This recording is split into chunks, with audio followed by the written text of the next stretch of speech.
good afternoon, or good evening. Presently, we are here in your past, speaking to you in our future. It boggles the mind.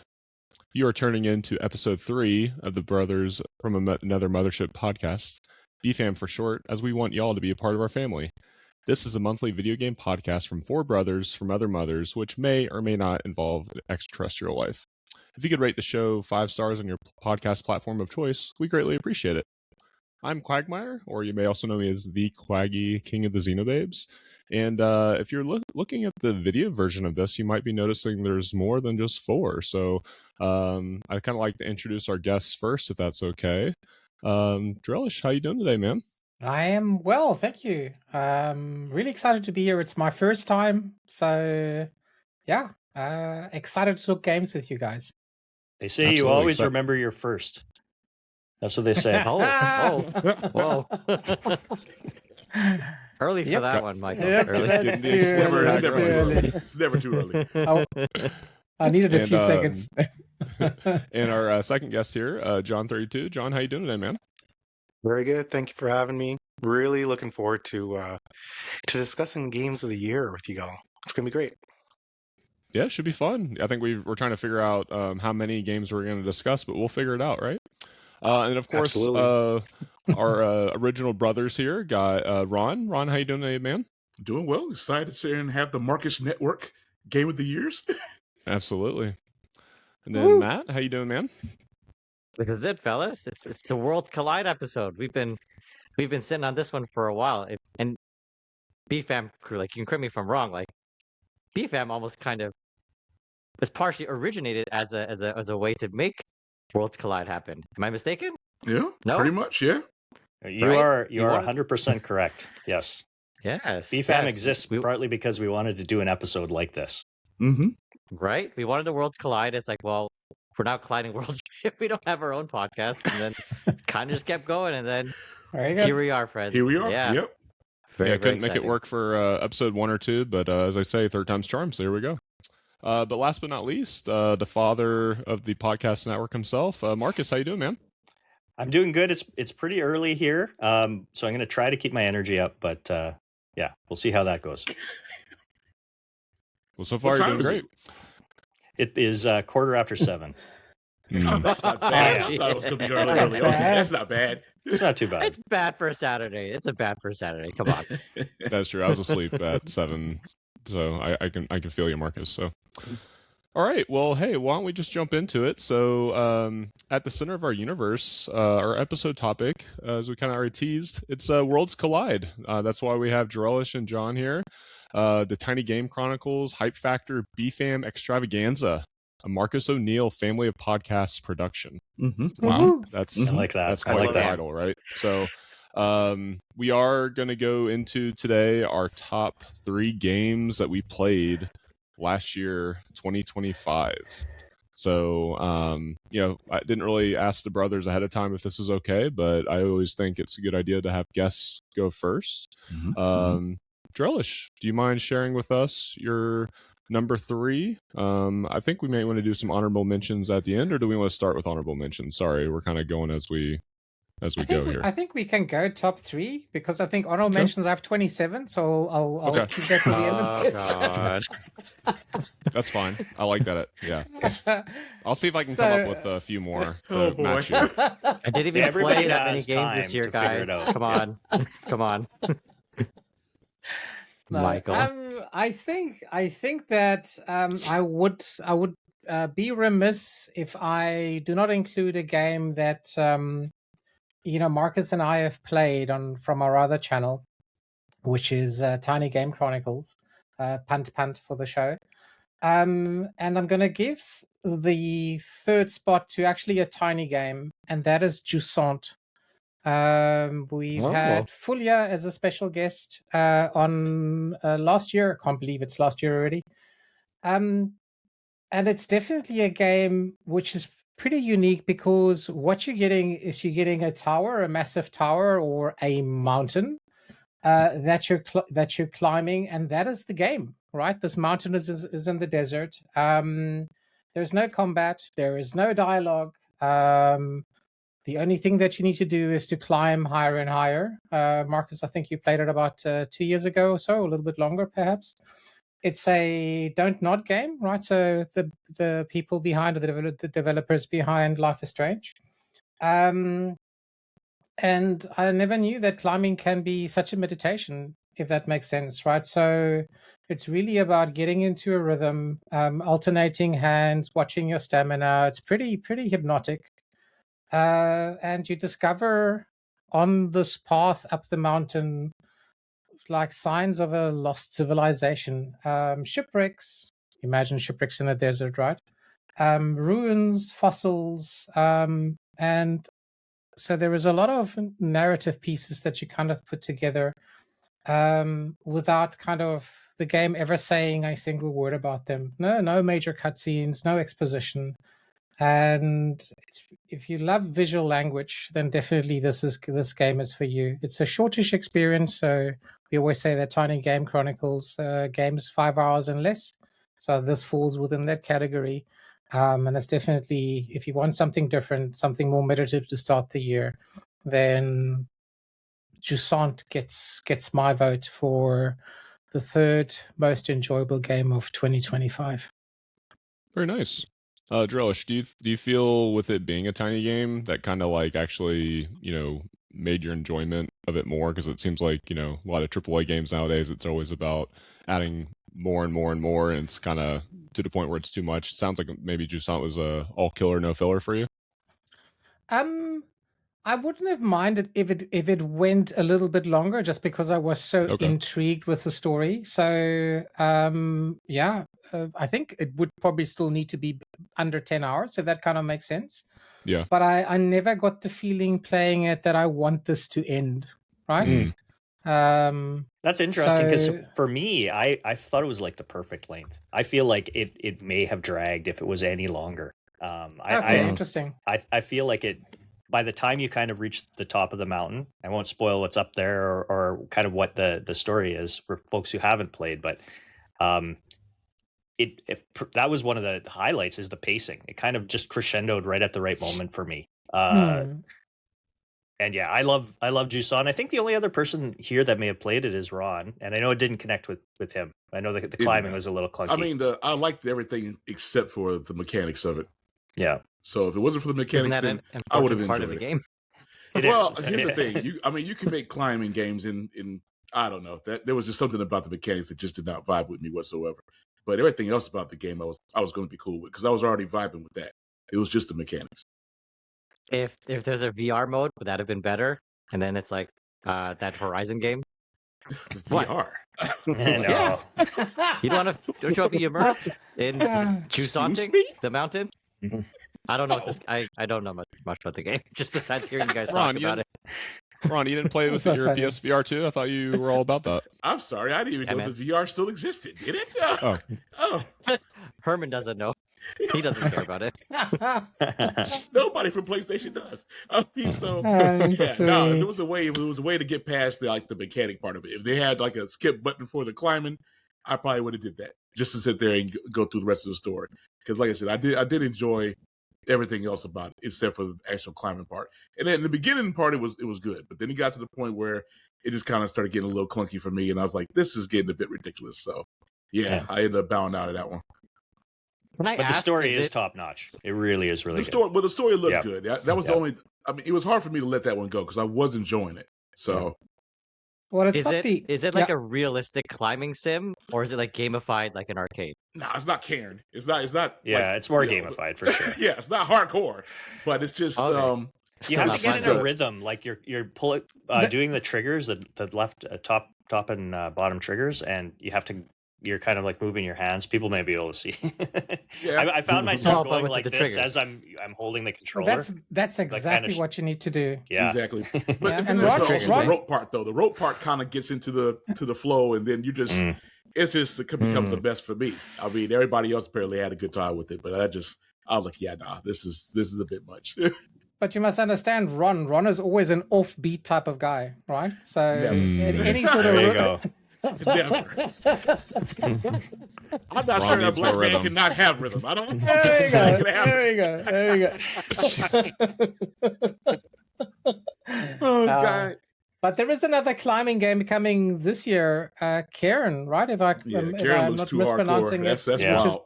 that is Oh, going to yeah. be like the Dark Souls of climbing. Yeah, So if you really survival want some boy. climbing, mechanics, the climbing. Yeah, yeah. no. yeah.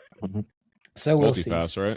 Mm-hmm. For me, Indeed. I'm not sure. Yeah, well, Yeah. wait and see. So Just whenever I hear Dark Souls, I think a multi-pass. So, Pick it up in your fantasy critic leagues. Yes. oh, okay. All right. Oh, yes. take some notes, friends. Brave man. Oh. Worlds collide. Here it is. Dun, dun, dun. John, what's your number 3? So I've been thinking about Game of the Year since May. So, Okay. Good Lord. so I've been like, this has Damn. been, yeah, Expedition. I know. That's a bit unique for me. I don't usually put that much effort into it. And this was before I knew we were going to be doing this. So, this is a while ago. And I've had my top 3 locked for a very long time. Wow. And that is until basically last week, where I was reflecting a little bit more, and the number 3 spot has flipped. Yeah, so I'm going to start with that one, and that is Ghost of Yote. So in the 3 spot is Ghost of Yote. man. Now, Wow. if you're listening to, it's hard to say what hasn't already been said about this game if you've been listening to top end of the year shows. It's kind of been addressed, right? This game, Ghost of Yote, basically surpasses Tsushima in almost Ooh, every way. Okay. I think that's been a pretty common refrain. Probably to me one of the best action adventure games for sure of 2025, but it's going to stick with me for a long time. Storytelling, combat, the context in terms of the story and why Atsu's kind of going through that journey. I'm trying to avoid spoilers here. Weapons and traversal, like in every way, essentially, it surpasses Tsushima in my opinion. Okay. Wow. Holy That's crap. high. That's So talking high. Wow. Okay. Oh, wow. So there's not the innovation may not be there, and that's probably why for me it sits in the top 3 spot. But I just absolutely loved it. I was skeptical that they could essentially capture that magic again. I remember when I played Tsushima the first time, it's one of those rare games where I actually want to 100% it and platinum it. That does not happen with me. I am good mainlining games or doing, a smattering of side quests, but with Tsushima, it was 100%, like full map open, everything done. And I'm happy to say the same thing happened with Yote. Like this was a game, one of my only platinums last year. It just got its hooks into me the same way the first game did. And if anything, some of the changes they made, again, you may have heard of this refrain already. Like they've moved away from the stances that you would have seen in Tsushima towards different weapon types, Mm-hmm. and the different weapon types Interesting. are aligned to like what you need to have combat with different types of enemies. So that was very good. You were switching through, and you were incentivized to switch through your weapon types to essentially take down different types of enemies. So yeah, I mean, the only other thing I would say, even the mini games. I'm not a big mini game guy. I like the little mini games and side activities that they do. I like the zen moments in Tsushima. This one also, I enjoyed doing them. I barely skipped any of them. This is one of those things where, for example, it's early on in the game, you have to like light a fire, and there's a small little mechanic around like, setting up a fire, and you can skip it. But I basically did it every time. I just enjoyed it, just using the full DualSense, and it was great. But also, you can tell I've made notes here because I didn't want to forget any of this stuff. The game also, it was long. Like the main campaign's not that long. I think it's 20, 30 hours, but I think I spent 60, 70 hours doing the full gambit. Yes. Playing on hard, by the way. Ron would be proud. Yes. Yeah, because with Tsushima, by the end of it, I felt like super OP. Like I was just like murdering everybody. Oh, yeah. So I made a choice to start this game on hard, which I never do. Again, a bit of a rarity. Yes. And I'll say like it always felt still accessible, and like you eventually get there. You eventually get like overpowered by the end of it, but it still kind of presented the right level of challenge along the way. So that was great. And so in addition to the story, I'll just say like they have all these different modes in the game that I usually like just set the settings for a game and just I play it, right? The interesting thing here was I really wanted, and I found each of them very interesting. So first of all, I was spending half the time in Japanese and then probably almost half the time in English, really to just get a sense of. I preferred playing in Japanese, but given how strong the voice actors were, like in terms of, I think it was Erika Ishii, just wanted to get like a sense of her performance, so did a chunk of it in English, and then also flipping around the mode. So they've got the Kurosawa mode, which is kind of the black and white samurai film grainy, which was, I think they had that in the first game too, and then the Mike mode, which is this like zoomed in, close up, bloody and muddy mode, if you want, where you really get in the weeds. Everybody was saying it was affecting their combat. I didn't notice that. I actually liked it. I had it on this mode probably for the majority of the game, where you just really, you're closer to the action, for lack of a better term. And then the Watanabe mode, which is essentially like when you're grinding and opening up the map and doing all the side quests. When I was going for that platinum, I had this on the whole time because it just plays lo-fi beats in the background, some nice light music to accompany you as you're murdering everybody. It was just great. It was just great. So, I mean, this was sitting in my 4 spot for a little bit, mostly because around the innovation piece. But the more and more I reflect on it, this is probably going to be one of my top games of, not just the year, but the last little while, excelling past Tsushima. Yes. So there's no way I can't put it in this spot. Probably could even deserve to be higher, but I'm going to keep it in the 3 spot for now. All right. Yeah. Wow. Nice pick, man. Nice one. Wow. Yeah. As someone I'm who looking just played forward to you Tsushima guys. this year, I'm excited for Yote now. This is awesome. I saw that. I saw that you're playing Tsushima. Yeah, I'm excited to hear I'm excited to see the contrast, right? Because I was skeptical, but they pulled it off. I was, yeah. Do you think it was snubbed at the Game Awards this year, John? I mean, we'll get into that, Michael, a little bit more. Okay. John's got some surprises. I think. Listen. It was a weird year, right? Like, Yeah. I think this thing will have lasting power. I think Yote will have some lasting power. But there's reasons I think that it didn't win certain awards this year, right? Across the categories, right? Voice acting, art direction. Maybe on the action game. I don't think it won action game. I think there could have been an argument made for that. But yeah. Well, John, I think you kind of teased where you're going, because I know you said you started thinking about Game of the Year in May, and I know what came out around May, or maybe what you finished around May. So. All right. I'm so excited, like because the way you're describing, like you're making it sound like they changed the combat and there's enough to change. Whereas I'm not saying that other Sony games don't change the formula, but Sony plays it safe, right? Like like Uncharted 1, 2, 3, 4. Yeah, there's like little changes, but not so drastically. It's a different game. Even like Ragnarok, like small changes, things like that. But you're saying like stances are gone. It's about these weapons. Like you're making it sound like it is significantly like a huge, like this is a true sequel, not what Sony haters like to say, like, oh, it's just DLC. Like this is That's a big thing. This is completely. They did. I think they honor their first one, and it definitely is. Like I said, it's in the 3rd spot because the innovation factor. It still is a sequel that builds on what they achieved in the first. But I found it more fun. The story was maybe a little more compelling. I still loved the story from the first, but people were a little critical of it.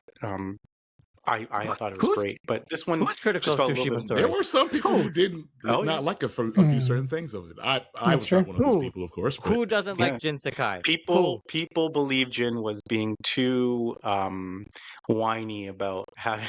Excuse me. Not me. Yeah, some whiny. did. Excuse me. And I was like, did they see what happened? What? Because he was so challenged by the fact of murdering all these people as a samurai. He was, I think there's a code. He's not a samurai. He's not. He did what he had to do. Sometimes things happen. You gotta change gears. That was all that was. And with Atsu, you kind of shed all of that cultural, maybe handcuffs, and you just go and murder. That's right. He's a ghost. He's a ghost for different reasons. Yeah. Why? You can't beat a good revenge tale. That's what Atsu's all about. I'm all in on that one. I can't wait to play it. Yeah, and I think people were a little. Story, eh? Well, people have been critical of Yote that it's a pretty typical revenge story, but it still got me in the feels. Hmm. By the end of it, I was very invested. Maybe I'm a little bit more basic with revenge stories, but like some of the twists and turns got me, and it felt great to play. So, yeah, Matt, it is a sequel. It does build on the first. There's not that much innovation, but overall, I think it excels in pretty much every way. So, yeah. Are there any narrative overlaps, John, with the first one? So any characters that we hear about, or Without spoiling it. Without spoiling it. Tread There carefully, is please. I will. There is an homage, a Is there nice an homage? homage paid through Okay. one part of the Excellent. game. But All right. Okay. I'll just say this because if you are looking for it or anybody listening, it is I part of a will side play quest. it. So you would have to Okay. do all the stuff to find it. Okay, so it's not part of the main quest. Okay. Yeah. Cool. That's I'm your looking forward PSA to not Golden Path games. Yeah, absolutely. All right. Thanks, John. Ron, you mind giving us your number 3? I will. Anybody who's been paying attention for like the last few months will already know probably what number 3 is going to be. Sorry, Marcus, to your disdain. It's going to be Final Fantasy 16. Man. Sorry, man. Sorry. Man. I mean, look, We knew it. I was knew it. surprised by this game. Everybody was up there pretty much just like shitting on it all, during its existence. I played it. Sorry. Yeah, it might not be your typical Final Fantasy game, but it had enough going on there where, outside of that turn-based, non-turn-based battle of what a Final Fantasy game should be, I thought that the game was great. The characters were great. The story was really, really, really good. I enjoyed the combat, but I also enjoy action games, and I don't need it to be turn-based to not be enjoyed. I think I was more just like I said, shocked and surprised by how much I enjoyed it, because I went in really with just kind of low expectations, thinking, okay, everybody really talked down on this. I'm probably not going to enjoy it, but we'll see where it goes. And I was really surprised. I mean, right from the jump, they pretty much just get things going. Yoshi P just really just like, he just threw everything at it. And I mean, like I said, I wish the side quest had been better. They saved all of the quality side quests really toward the very end, when you have a choice of going straight to the final battle, and then the map completely just barfs 8 million side quests to you. But those side quests were really good, and that was the thing where I was kind of like, I really wish you guys had did this in the beginning to kind of break up some of the fetch quest kind of things, or go get me some bread for this soup recipe, kind of stuff. But outside of that, man, it's just I just really enjoyed the game. And the thing is, the further you went in, the more icons you got, the crazier combat got. And by the time the end of the game came, you were just pretty much like a walking guide. It's just, like I said, that story was great. The ending I was not expecting. Can't go into that without having heavy spoilers on it, but yeah, wasn't disappointed. Was not disappointed in this. Was very surprised by how much I enjoyed this, and I know we had a whole group playing it together, and all of us were pretty much on the same page with it. Man, it's just that we were very surprised. Mostly, the only weakness that everybody talked about was the combat. Outside of that, everybody was pretty much on the same page as far as the stories, characters, and everything else with it. So that's the first time I've enjoyed a Final Fantasy in a very, very long time. And I know Marcus doesn't think it's a Final Fantasy game. It is a Final Fantasy game by name. It is very different from the usual formula. I'll say that. But I think anybody who has not played the game and has been on the fence about it, they should definitely give it a try for themselves and see where it goes. If you're a fan of Devil May Cry combat or any kind of action combat whatsoever, I don't see why you will not enjoy this. It is not as expensive as the best action games, but it's enough to get you to the next story point, and that's the whole point of it. It was never meant to decrown Devil May Cry or Stellar Blade or Bayonetta or anything like that. It's enough to get you to the next story point, and that's going to be enough. So, Final Fantasy 16. That's my number 3. Nice. I will say I knew you enjoyed this, Ron. I was not expecting it to be number 3, so that was. I was not expecting it to be top 3. Yeah. I knew you man. liked it, but top 3. Look, I had to think about it for a while, but I was like, that's definitely number 3.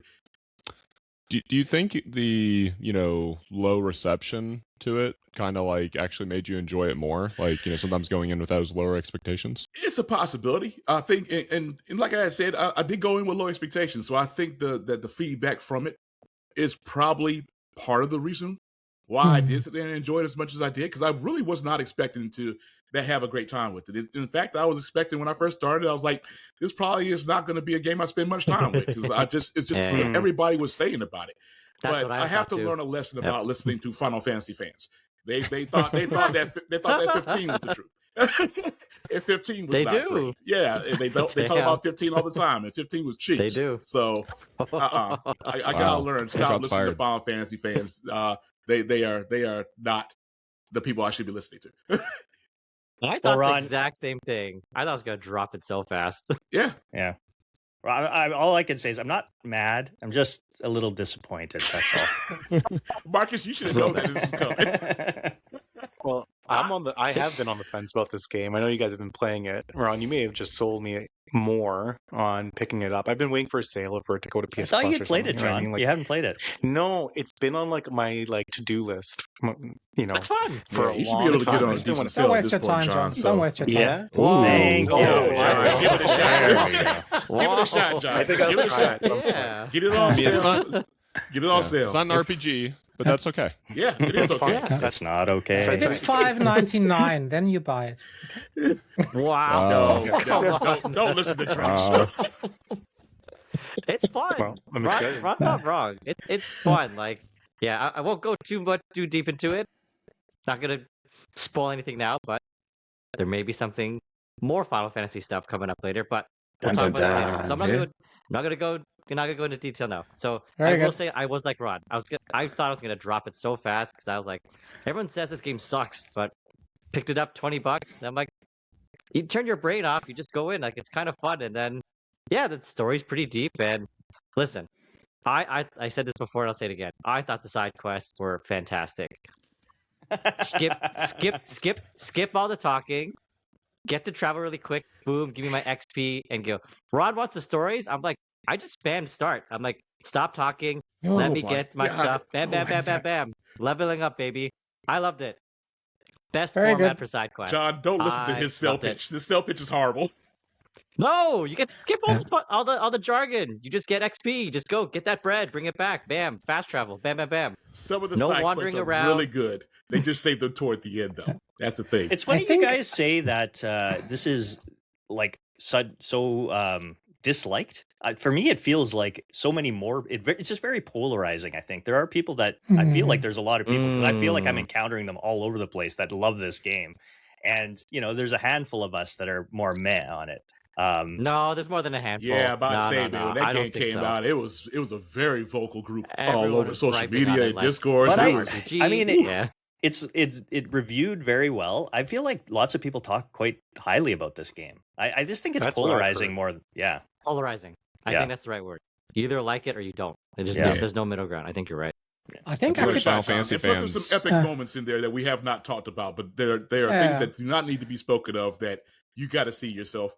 There's a lot of, especially some of the icon battles, man. Some of that stuff is wild, but it is worth the ride. I think Follow what BFAM makes you can hear more about it later.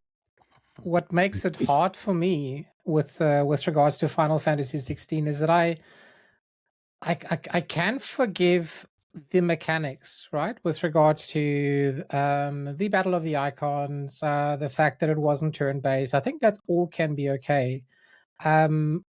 What I struggled with is that I found the characters and the interrelationship between the characters frosty, specifically also the love relationship or love interest. I did not believe it. I could not feel or sense the relationship between the two main protagonists, except that there were people forced together by circumstances, but there was just no spark. And for me, someone who I think has a bigger effort on the narrative, on the believability of the narrative, that just didn't hit home. So I think that's what paints it maybe in a little bit of a worse shade than what the game maybe deserves. Right? So that's just me, right?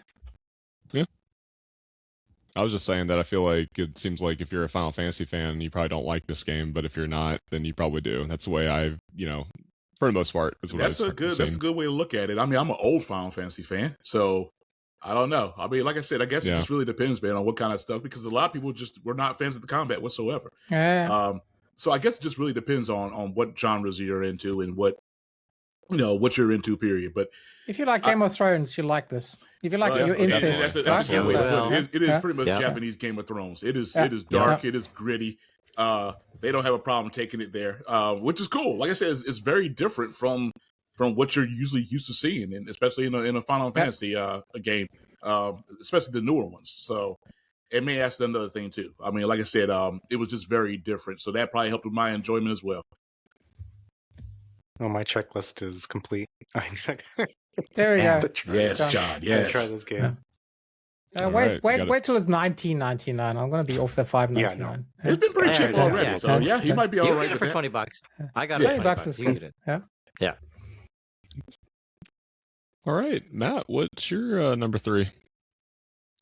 I changed my mind last night. This was really hard. Whoa. Oh yeah. Okay. Well, yeah. Pokemon. Well, full disclosure, like I said, we planned this for months and wasn't taking notes, wasn't putting my calendar because I was like, okay, got my top 5 locked in, bam. And then we're in our group chat, and someone's like, it's top 3, and I was like, oh crap, I need to refix this. So for like the last week, I fixed it, and then last night I was like, is this my 3rd one? And then I was really trying to think about like, game of the year. What does that look like?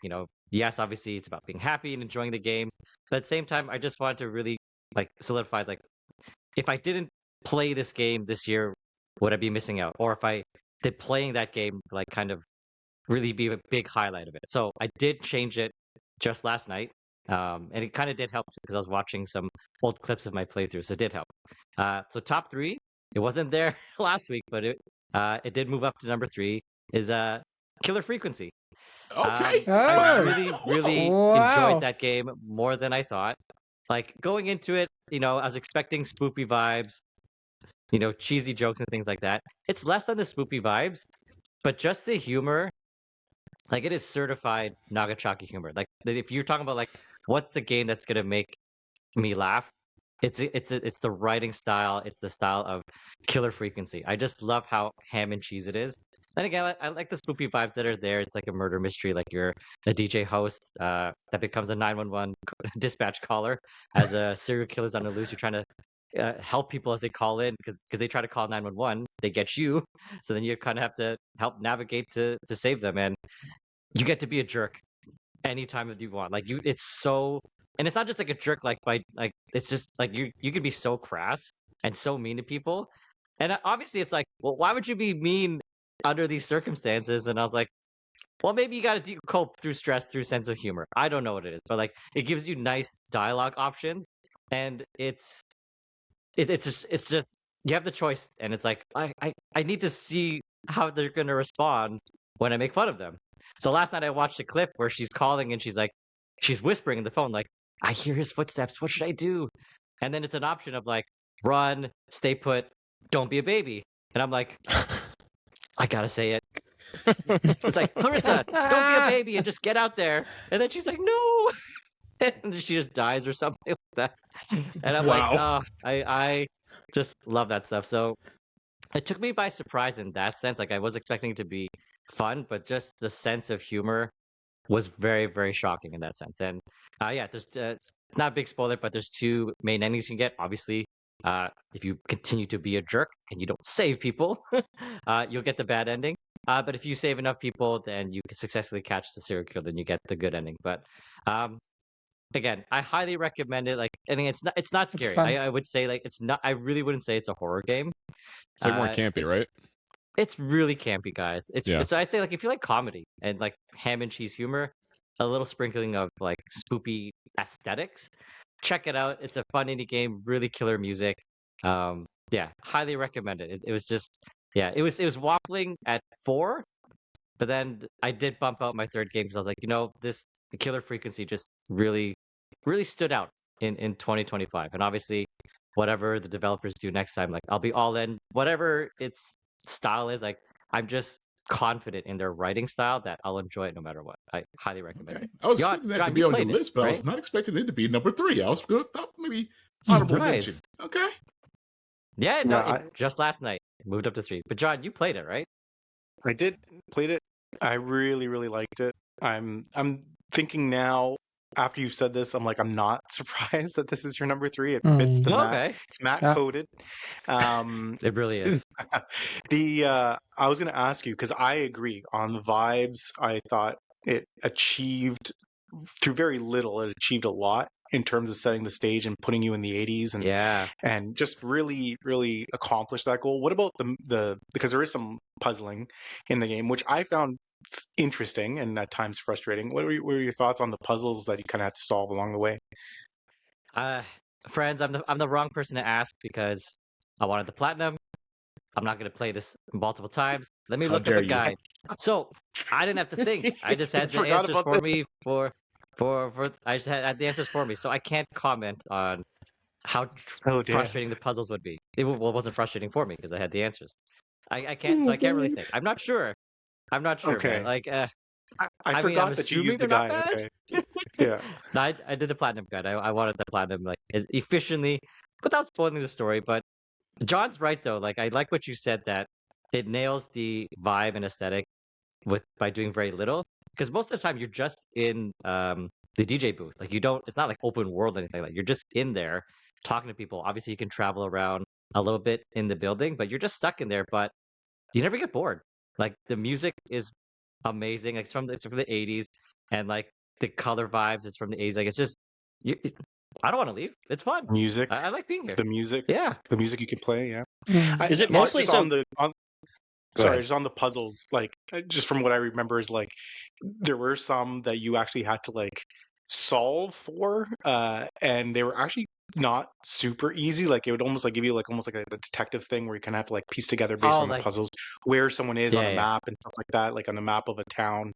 And you're Yeah. essentially trying to save like people. Like you're the DJ, Yeah. you're the 911 That's your operator. Like job. depending on your decisions, you're trying to save people, which was actually like a really interesting mechanic around like if you suck, that person's gonna They're die. dead. So Oh, yeah. yeah. So it was really super interesting.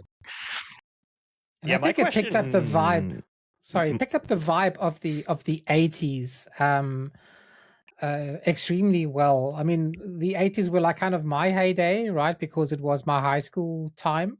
So the same DJs really had a very different role in society, right? So you had your favorite DJs, you grew up with them in this little town. And so I think that they captured that extremely well. It made me think of the DJs that I enjoyed when I was still listening to radio in the 80s. So I think they caught that very well. Sorry, Marcus, you had a question. Sorry. Yeah, no, Sorry, buddy. I kind of gleaned a little bit. I obviously haven't played it, but I'm still a little unclear about what exactly the gameplay is, because it sounds like you're picking dialogue options, but you can move around too. Is it like first person, third person? And you're interacting with things to solve puzzle? I'm still not entirely sure what playing this game actually even looks like. It's first person. Good question. And like John 30 said, it's mostly puzzle solving ish, but like for kind of like just like random reasons. Like, so for example, like someone will call in to say like, I feel like someone's following me. And it's like, you can tell them like, go down this path or go into the frat house. It's like, okay, I'm going to go to the frat house. And then it's like, but he's going to follow me in there because he's not dressed like a serial killer, obviously. And it's like, okay, let me call a pizza guy. And maybe if he delivers the right food, it'll get all the frat guys excited and then they'll charge out of the building. Some just like literally random shit, like just like that to save somebody. So again, that's mostly the mechanic in terms of like choose how to save somebody. What some of it like some of it might be like help to fix things like turning on the lights. Oh, I think there was one where like you were trying to guide the serial killer into the wrong room and lock him.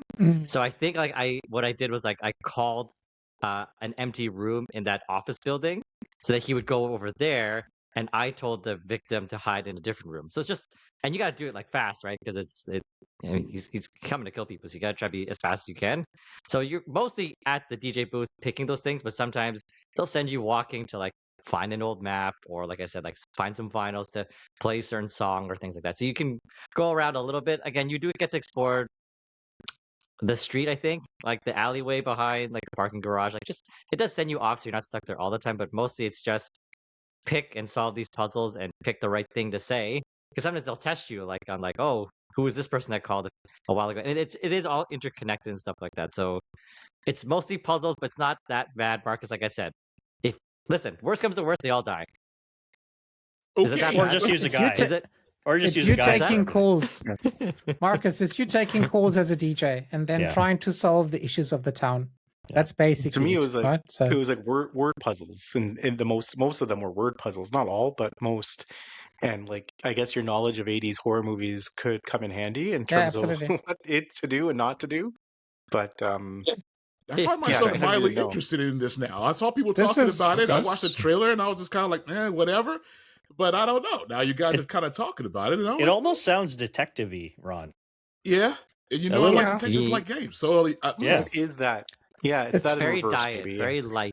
It's Yeah, like a okay. double B Light. movie, a double B horror movie, right? If I'm that okay makes with sense, that. right? Yeah. Okay. It's camp. Like if you don't like It's camp, if very you're just campy. like, yeah, if you roll your eyes to the back of your head for that stuff, don't play this You game. have But to like if remember, you're like, sir, the year I was Eh. born, all through the 80s, and Michael can attest to this. Camp was life. Yeah, absolutely. and you liked it, and you like campy it, right? movies were just a Okay. thing. Okay. So yeah, It's if like- you're into that, then this is Yeah. it. It's like Stranger Things in the 80s. That's the Okay. that's the best way to describe More it. camp. Right? Not more, the last more camp season. than Yeah. that. Yeah, not the Yeah, good perhaps. No, seasons? No, more cheese, Hey, more now, cheese than that. You haven't even watched it yet, bud. Actually, I started watching it last night. I'm done already. Oh, Oh, okay. Well, never mind. I Okay. stand corrected. We need On to episode talk. 2 We need last to talk season. about it. I think a highlight of this game, and I'm not gonna spoil it, but you obviously get calls as a DJ, right? And Yes. Matt, you mentioned this pizza person, right? I'm not sure what his name is. He has a funny name, right? But he's always on the phone trying to punt his shop, right? His pizza place, right? And for me, that's such a highlight, right? So if you do play it, just allow some room for that to happen. It's Yeah, beautiful. I'm going to have to put So, this on the double D list then and check it's this a out. minor Y'all have me spoiler, but that interested. guy. Which He double keeps D list, calling. Ron? Just The want to make Nico sure. deals list, the Deco PG deals. Oh, list. okay. I Obviously. didn't know if Marcus and Matt need to put that No, explicit not tag. that again. other list, Cwag. Oh, okay. Whoa. All right. Just making Whoa. sure. No, yes, minor spoiler that my guy, that pizza guy kept calling in, and he keeps calling. And at first you're like, dude, like I'm trying to be 911 dispatcher, like I don't have time for this. He's like, okay, fine, and then he'll plug his show, and you'll hang up, and he'll call back again, and you're like, is this an emergency? He's like, yeah, it's an emergency, and he always just snakes his way to be like, call this for a double deal. It's like, god damn, Yeah, flip I'm all right over with it again.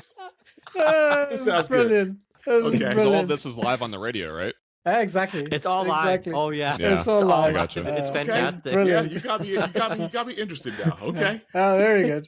Oh, sweet. All right. Marcus, what's your number 3? Dun dun dun. So I want to preface this. I've talked with Michael about this. So the way that I determine my games of the year is I reflect back and I think about how much a game has stuck with me. And the measure that I do this by is how much I cannot shut up about it to my wife, Lindsay. So That's fair. Lindsay doesn't like video games, so she's not interested. And if I cannot stop talking about a game Oh my to God. her, keep bugging So her this is about hell it, for her. yeah, more or less. She tolerates me, but she's really not But it's interested. therapy. It's called Yes. therapy. So one of the games that I could not shut up about to her was a game that I'm fairly certain none of you guys have played, but you've heard me talk about it, and it is a more recent addition to the top 3, and that is Pipistrello and the Curse Yo-Yo. I knew that was going to Okay. be there. Yeah, I really, really like this game. So for folks who haven't already heard me talk about it, it is a throwback, I think, to, I want to say the Game Boy Advance style. They have a bunch of filters to kind of make it look like kind of those earlier handhelds, not the earliest handheld, but like kind of that Game Boy Advance, maybe that kind of a style of a game. It's more like a top-down Zelda experience. Got some definitely Metroidvania. I think they marketed the game as a Yo-Yo Vania. And it's just really, really good. The story's decent, actually, better than most games of this kind of genre. So you play not as the main character's name is not Pipistrello, it's Pippet, and he is kind of like a, I don't know, like a trust fund baby, a nepo baby. They're kind of, his family owns kind of the energy industries of the town, of the community, and he just likes hanging out and playing with his yo-yo, and kind of he wants to be like a yo-yo champ. And one day, kind of like some angry townspeople break into the his family's company. His aunt is the head of the company, the CEO, and they basically they steal some batteries that are kind of powering the town. And in doing so, Pippet tries to save her, and you think at first she's killed, but basically part of her essence is transferred into his yo-yo. And then basically your mission is to go and get back the 4 batteries throughout town and defeat the guys that took it, so that you can bring life back to the town, bring energy back to the town. And it's quite an expansive map. There's a lot of exploration. You gain quite a significant amount of abilities that you can do with your yo, and this game actually gets quite challenging at the end.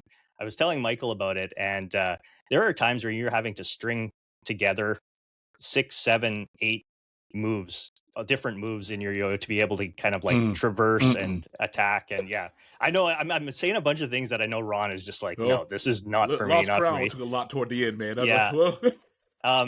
So it definitely has some challenge. But it's so perfectly done. The exploration is really, really rewarding, because there's always something, and there's these every kind of screen you don't just find something. You have to kind of like complete, whether it's like a mechanical puzzle to kind of get the reward at the end, to kind of an upgrade or whatever.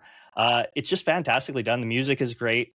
I really, really loved Pipistrello, and I could not stop talking to Lindsay about it. It was just a fantastic game. I really encourage people, if any of that sounds at all interesting, if you like kind of that 2D Zelda, a good Metroidvania that is a good comp is Crypt Custodian. I know a few of you have played that. So it's a very Crypt Custodian kind of coded experience as well. So yeah, it's a really good one.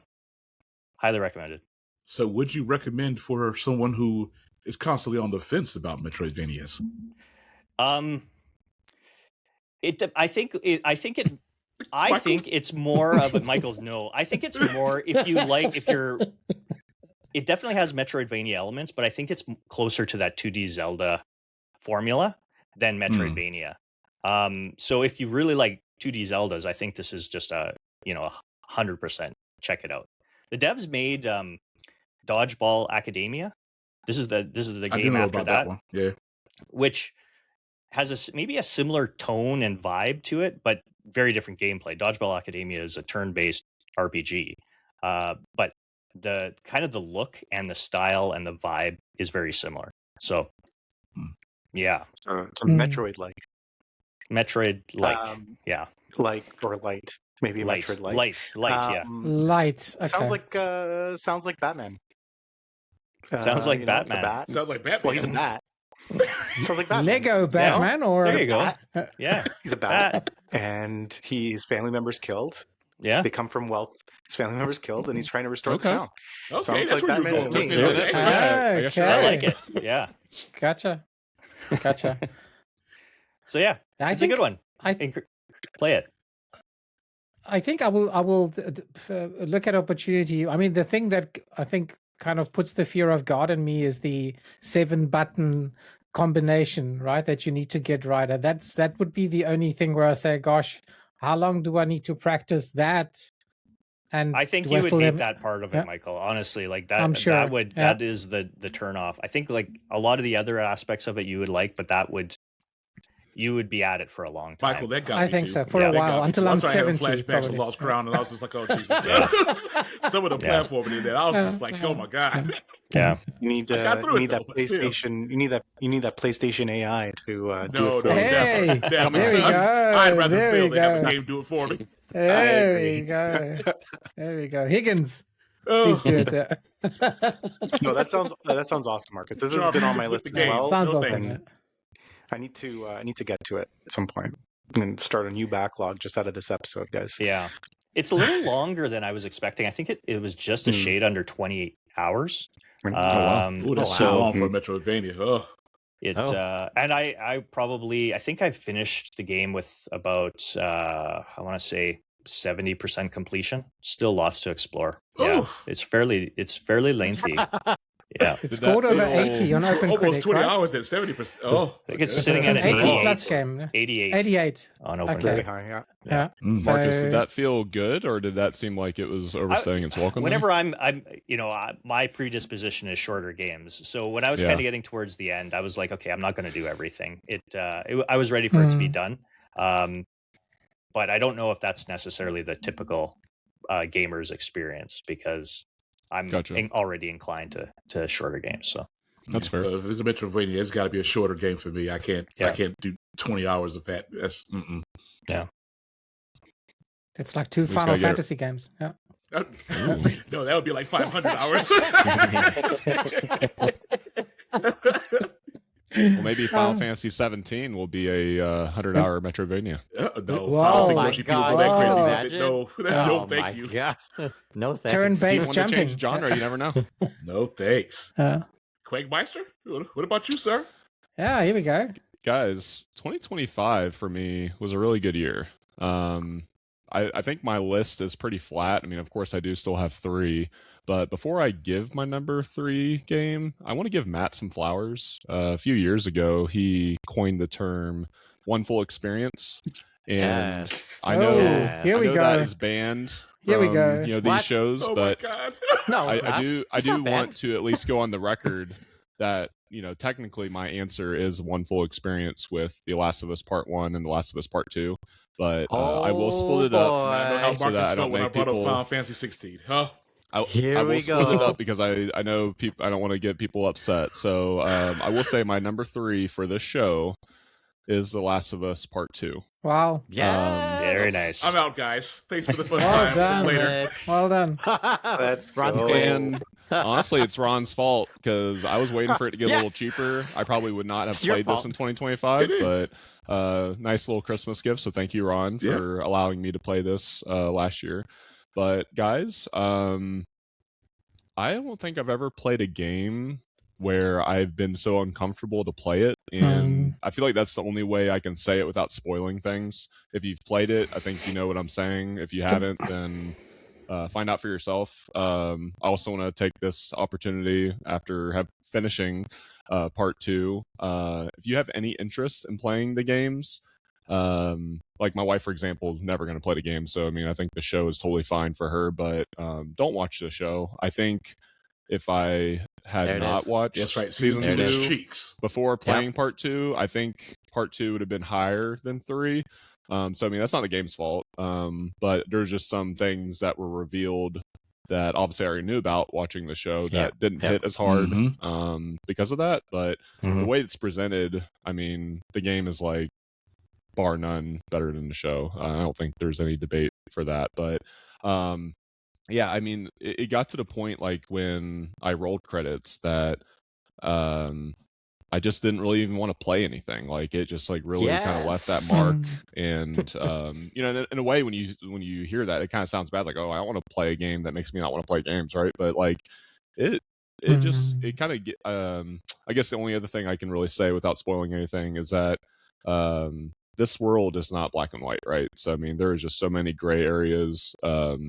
You know, you're going to find yourself rooting for people you didn't think you would root for. You're trying to figure out who you're rooting for because it's like, you know, do they actually both kind of? I can kind of see where everyone's coming from, type thing. It's just a really shitty situation. But actually, I guess the one thing that I can probably talk more, you know, not talking about the story or the characters as much, but I just really like this type of gameplay where you're kind of sneaking around. Yes. I actually don't usually do a lot of stealth. Like I think I mentioned when I talked about Ghost of Tsushima. I usually am not like much of a stealth gamer, but I actually found myself kind of sneaking around in this game a lot more as well. Not that it's not fun, just pop headshots, weapons free, right, Ron? But just really like that kind of conserving your ammo. You can't quite probably can't take everyone out in the camp type things. That's why you have to kind of sneak around more. But I really enjoy. And probably that's the other thing too, is I think there's a little bit more in depth with the gameplay compared to part one. Like I really enjoyed 100%. like kind of going prone and kind of being able to sneak around, getting that Yes. long shot, even the bow. I don't know, like, but guys, like even though this is my number 3, I think this game really is the game that impacted me most this year, if that makes sense. Makes sense. And I think it's required gaming. I will go ahead and Wow. tease 1 and 2 that I think 1 and 2 are more like just Quagmire games. So they may not be for everyone, but I think everyone does need to play The Last of Us. Again, one full experience, but in terms for the Yes. show, part 2. But obviously you can't play part 2 without playing part 1, right? Yeah, So yeah, you got to play both. I will say the one full experience is necessary for this one. And even if stuff is not your thing, at least watch a Let's Play at least to at least see the story, because it's especially part 1. That writing is top tier stuff. So yeah, what a full experience. I'll allow it. Cwag, can you remind me, when did you play part 1? Was it this year as well? Yeah, so actually I kind of have a list of like just everything I played, because I mean it's just like crazy like how many great games I played. So I think I played it right after Miles Morales, so that was probably like February. So I mean it was pretty early on. So I did play part 1 pretty early on in the year. And honestly, I probably, if Ron hadn't gifted me part 2, I'm guessing I probably wouldn't have bought it till like maybe the summer sale of this year, just because I was really trying to like see if I can get it for like $30. And I think at the time, Ron got me for 40. I'm just cheap, so it's definitely worth. I didn't want you to wait too long. I wanted you to go ahead and decide where you were going to land. And plus, like I said, I didn't want it to be a year or two before you played it. You need to keep that fresh in your head. So I was like, yeah, no, I'm not gonna let you wait for this. I mean, it's worth full price. I mean, I'm just cheap. That's just all I'll say. So, and I just have too many games to play where I'm paying full price for much stuff. We all right? understand But yeah, that I played part 1 pretty early on. So, and honestly, yeah, this is what knocked out, because I mean, I had part 1 in my 3 slot, and just right there at the end is like the last game I rolled credits on in 2025. Whoa. Slow down. So you are inadvertently answering the big question that we had a few. I don't know. Yeah, you hold. She sure is. Yes. You're That's answering what the I question. heard. So Yeah. I'm going to ask it explicitly. So there's no vague, no guessing. You are in fact saying that you are team part 2 if you bumped out part 1 from your spot. Please be explicit. No dancing around, Cwag. Part 2 or part 1? What team are you on? I am team part 2. We got him. Wow. Ladies and gentlemen. Go. Yes, we did it. The world didn't have enough travesty going around. Lord, goodness mercy. You know what's funny? I'm going to disagree with Ron. That I think even if you don't like the story, I think you actually need to play this game, because the combat is so damn good. Even if you hate the characters and the story, the combat's so much fun. Like well, hold Cwag on. said, I'm going to pause you for a second. I do not hate the story of part 2. Okay. There are elements, and there are particular arcs that I am not a fan of. So it's the setup for some of the things that bother me the most. But the overall story, I get it. It's once again, it's a revenge tale. I love revenge tales, but I love revenge tales that are told correctly, in my opinion. Oh, yeah. So that's where. But I'll let you have the floor back. I wanted to correct that real quick. Yeah. No. It's just I know a lot of people don't like the story. I know Ron he respects the story. I know a lot of people don't respect the story, choices made, despise some characters. I'm gonna say, even if you feel that way strongly, if you like video games, you should still play part 2, because the combat, like what Cwag was talking about, like the stealth, the proning, it is significantly leaps and bounds ahead of part 1. Like it is so much fun. So much ahead. Yes. Right? Like, Has I the think we're remake all gonna. improved it? I heard the remake pretty much took a lot from what Part 2 Nope. was. So still no? Don't listen to advertising from Neil Druckmann. Okay, he said that, and I fell for it. I bought it full price. It's a beautiful game, Part 1 remake. It's beautiful. I'm not gonna lie. But I was playing it, I'm like, yo, it's the same shit again. Oh, don't Neil sell got me you, on eh? Part 2 combat. He got me. I'm like, it's a still thing. It's only $50. The old word It's fine. magician. Old Neil. It's not $50, Michael. In Canada, it's 89. Oh, all right, yes, plus 100% tax. right. And I 100% bought right. it 100% day one. right. Oh, did you buy day one? Okay, You sorry. know how he Yes. is. You know how he is with The Last of culpa. Us, Michael. Gotcha. Okay. I didn't Matt, realize you know, it was day one. They'll Damn it, probably Neil. update. They'll probably update the gameplay of Part 1 when they do the Pedro Pascal edition.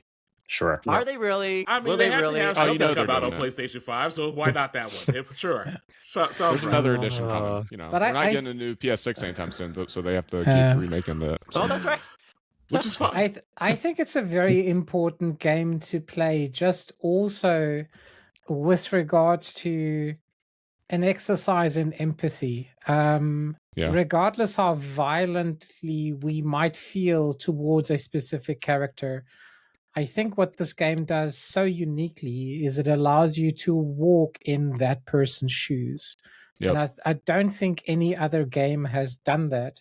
And it's not about justifying action. It's really just about understanding the path someone went through to arrive where they're at. And I think for that, anyone who's really interested in the narrative is interested in, I think, shifting away from black and white thinking, right? Because maybe Mhm. that's the reason why the world is the way it is there's just too much black and white thinking, and introducing beautifully shades of gray. And yeah, I can wholeheartedly, I mean, if you guys didn't know, I'm definitely Team 2.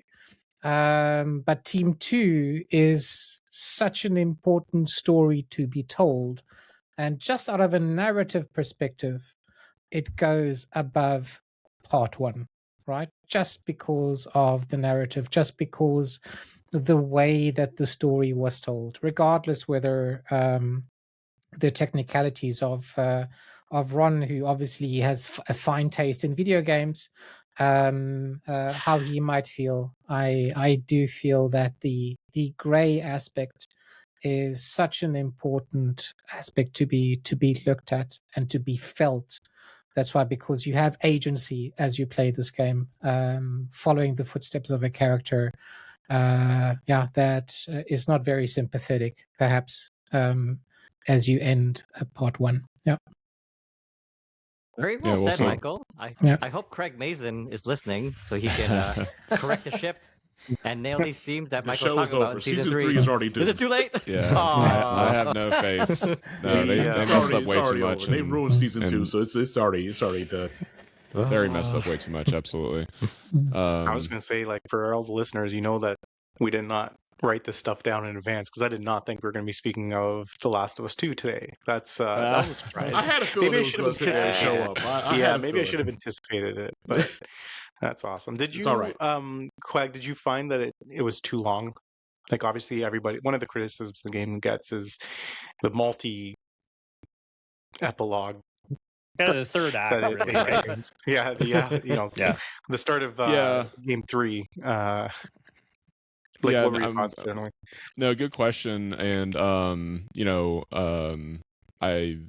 I've been listening to Sweet Hangs a lot, and Donnie. Some of y'all may know him, and he has kind of shared spoiler for free thoughts, and he's always said for a long time that like he wants to replay it and stop at what he preferred would be the ending. And I was, because like, what is he talking about? And he did tell me what it was, and I think it's what you're alluding to with that kind of like multi epilogue part. I could see, if it ending before it gets to that, last epilogue part, but then part of me, it's like, okay, is that then part 3? And I'm like, can you actually make that section all part 3? I felt like the epilogue wasn't really rushed too much. I mean, otherwise it's just like a lot of traveling, but we got this, Seattle pretty quickly, I guess, minor thing, but so like, how in the weeds are we going to get with just getting there, if that makes sense? So I personally didn't have an issue with them wrapping it up, and actually I probably with how it ended, I probably would have been more upset if they kind of, we waited 6 more years to then to find out like kind of what happened. It'd been a little bit more of a cliffhanger to me personally. So I think, and I don't think part 2 is a perfect game. There's definitely some issues with it. But I think taking that approach with having that, extended epilogue, for lack of a better word, just trying not to explain too much of what it is for people who haven't played it, but I prefer that they went with the way they did, as opposed to like making that part 3, if that's what they were going to do. Nice. Nice one. All right, we back at the top of the order. Drellesh, you got your number 2 ready? Yes, I have my number 2 ready, and I wanted to actually maybe just preempt with regards to how I went about, because I think every show that I'm on, I have a different way to structure the games with regards to how I want to talk about them. And so I think first of all, I chose a game because I needed to think about what makes a game unique. And so I looked at the point of uniqueness, right? And just checking with Marcus, I just wanted to see, are we looking at or talking about games just being released this year, or generally just games that you've played?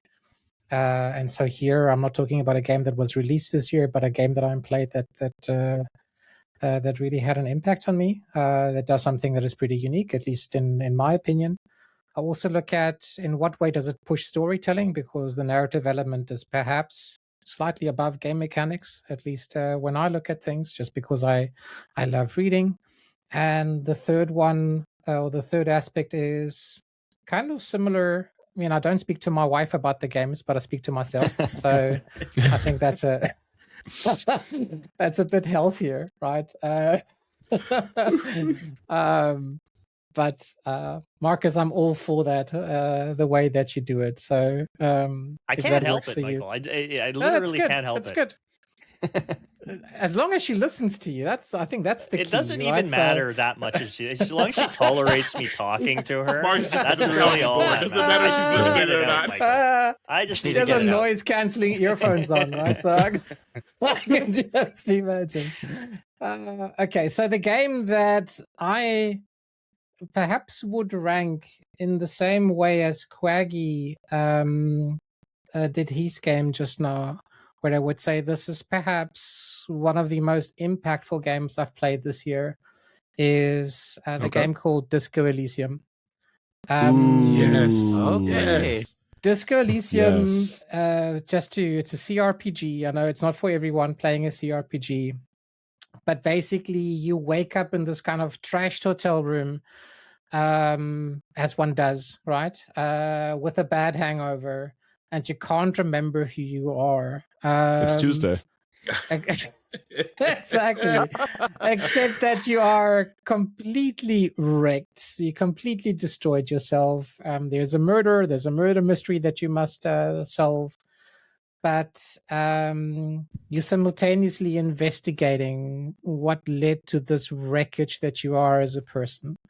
And I think this is really what makes this game unique. It has a fabulous skill system. So you have abilities like logic, empathy, electrochemistry, half-life. They're like 24, and each one of those skills has a separate voice in your head.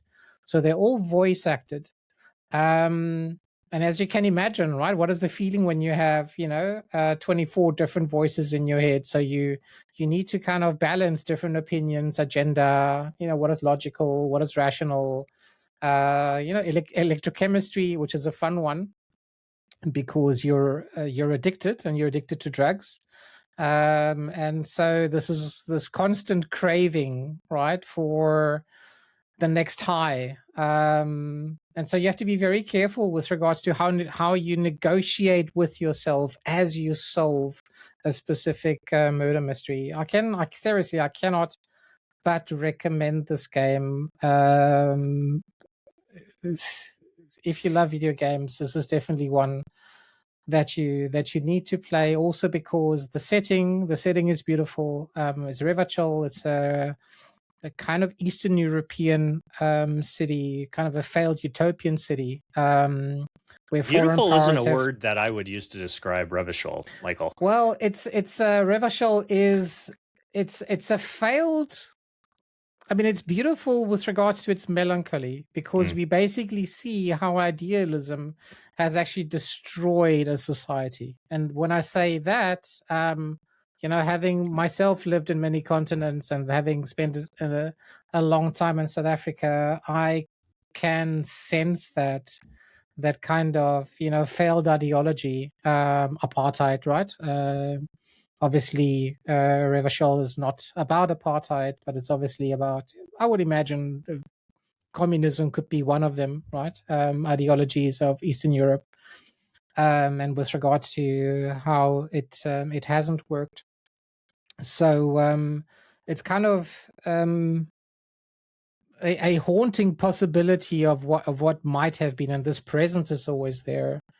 I think where it pushes the storytelling is the fact that failure is not necessarily death, but when you fail a critical role. So, for example, the detective Harry feels intimidated by someone, right? He breaks down, and him being vulnerable causes you to also sympathize with the specific failure. So failure becomes part of the journey. It's not like game over, start again. It can be, but it doesn't have to be, right? So I think this thought cabinets with all the different systems is absolutely genius. And the way that this game speaks to me is that there is a haunting melancholy of abandoned love, perhaps, of a clash of failed ideologies that have traumatized our main protagonist. And through this game, you're really discovering who you are and also who you want to be. And I think what it promises is it promises meaning making, even in failure, in a failed city or in a failed society. It's all about kind of moving on, right? Keep going, investigate the case, and find small moments of connections within the people that surround you.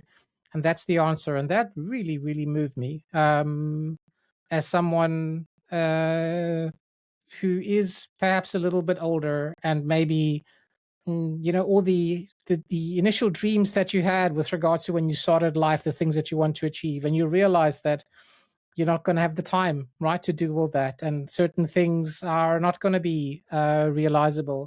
How do you deal with that which is left? And that's why this game really spoke to me. So it gets my highest recommendation, Disco Elysium. Great pick, man. Yeah, I'll second that. Wow. Yeah, great Yeah. game. Yeah. Played it last year. Great game. Yeah. I've also wow. played it. I have a funny story about Disco Elysium. So I played it first a couple of years ago. It was probably I think the year that it came to PlayStation. And I bought the physical. I was like, okay, I'm playing this. This is well regarded. I start up the game. You don't remember anything. You wake up in this hotel room, as Michael said, and then you wander downstairs and you start talking to people. I'm kind of about an hour in, and then I go outside. I talk to this one kid, and he starts insulting me, and I'm like, what the hell, man? That kid was a jerk. He's such a jerk. And so Wanted to drown him in the sea. it gives me the option to take a swing at him. So I do. I'm like, screw this kid. Yeah, So I try to punch him. I miss him. I failed the skill check. I miss him. I fall down, hit my head, and die. Yep. Whoa. Yep. That is an option. I had to save the game. It was like game over. I'm like, oh my god, that's it. I'm like, okay, well, I guess that's it for this game. Put it to the That's side. a tiny game. Yeah. You gotta go back to it. You gotta go back to it. That's a tiny game. And so I came back to it, I don't know, a year and a half later, and did play it through. Really enjoyed Funny it. But story. I just I don't have a lot of experience with CRPGs, so I didn't realize I could die that easily and have nothing saved. There's no auto saving in this game. So Oh. Yeah, you gotta be adamant about getting you that gotta- save you in. gotta But the be critical safe. failures can be great though. When Yeah. a skill check goes wrong, you're like, Yeah. oh shit. I was just like, fuck this. I'm out. I am out of this game. This is bullshit. I'm glad you went back So- to it. I'm Yeah. glad you went back to it. Yeah. That's how Tiny Game Chronicles was born, right? That's right. That's right. Oh, I gotta ask. Uh. How long does it take to beat this game? Because you're selling me on it really hard. It's You're selling shorter. I want to say Yeah, like it's not 20, it's not a typical 25-ish long hours. CRPG. Yeah, 25? Yeah, I want to say I think I did 20 about hours, 30 or that's so. it? 25, I say. I th- Yeah. I think So it I had the wrong depends. conception. No, I thought it think was it like 100. depends. I think it depends everything that whatever you want to do, because there are lots of side missions as well. You can mainline it, and as we heard from Cwaggy as well, right? It's not a good idea always to follow the golden path.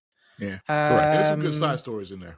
I did Exactly, most of there's the some side great stuff, side I story. feel like. Yeah, I yeah. don't think it's that long. Like, this is not Baldur's Gate. This is... It sure this is. Okay. Yeah, Yeah. it's totally different. Oh. Yeah. Okay, so it took me 50 hours, twice as long That's, as Marcus. don't but listen then to I did- Michael and his playtimes. That's But not... then I did- I did all the side playtime was around missions, Michael's so- playtime as well because I did everything I could. Yeah, okay. That's Yeah. not bad. I thought it was 100. So it's No, not no, that that's bad. not your typical that's not that. CRPG. No, it's not Yeah, that. nah. No, it's not that. Okay. Adding it to the double D list. You sold me, Michael. Yeah. Jeez, this sounds like I really need to experience this. You for would myself. love it. You would love it, Matt. You'd it's love the It's story. a deep thinking. Yeah, it's yeah. a It's not beautiful. a lot of combat either. Yeah. It's No, the combat is rare. there And is you can some. sit I mean, and- there is combat. Chapter There 3, is, right? but you can talk your way out of well, most of yeah. it though. As Marcus explained, you can punch and kill yourself. So there is some combat. Yeah. All right. You're gonna have to Sold be, me. your skill checks could go wrong sometimes, so make sure you save before Yeah. a lot. So it can be Okay. 50, it can be 25, or it can be 15, like Marcus's first go, right? That's right. 15 minutes. Yeah. Yeah, you gotta be careful. You gotta be careful. Disco will get you. And it's All right. inspired. I haven't played it yet, but it's inspired its own kind of little side genre. There's Yeah. a game coming out this year, Esoteric Ebb, which I know Matt Swinski's excited for, and it's a CRPG, and they call it a disco-like. Yep. So there you go. Yep. Just I'm in on that one as Wow. well. I've been keeping an eye on that. Yeah, They are releasing a new game this year, which is hopefully coming out this year, right? So there is a new detector from the developers coming out this year. Zero parades. Exactly. Mhm. Yeah. Mhm. I didn't say it because it's part of my fantasy.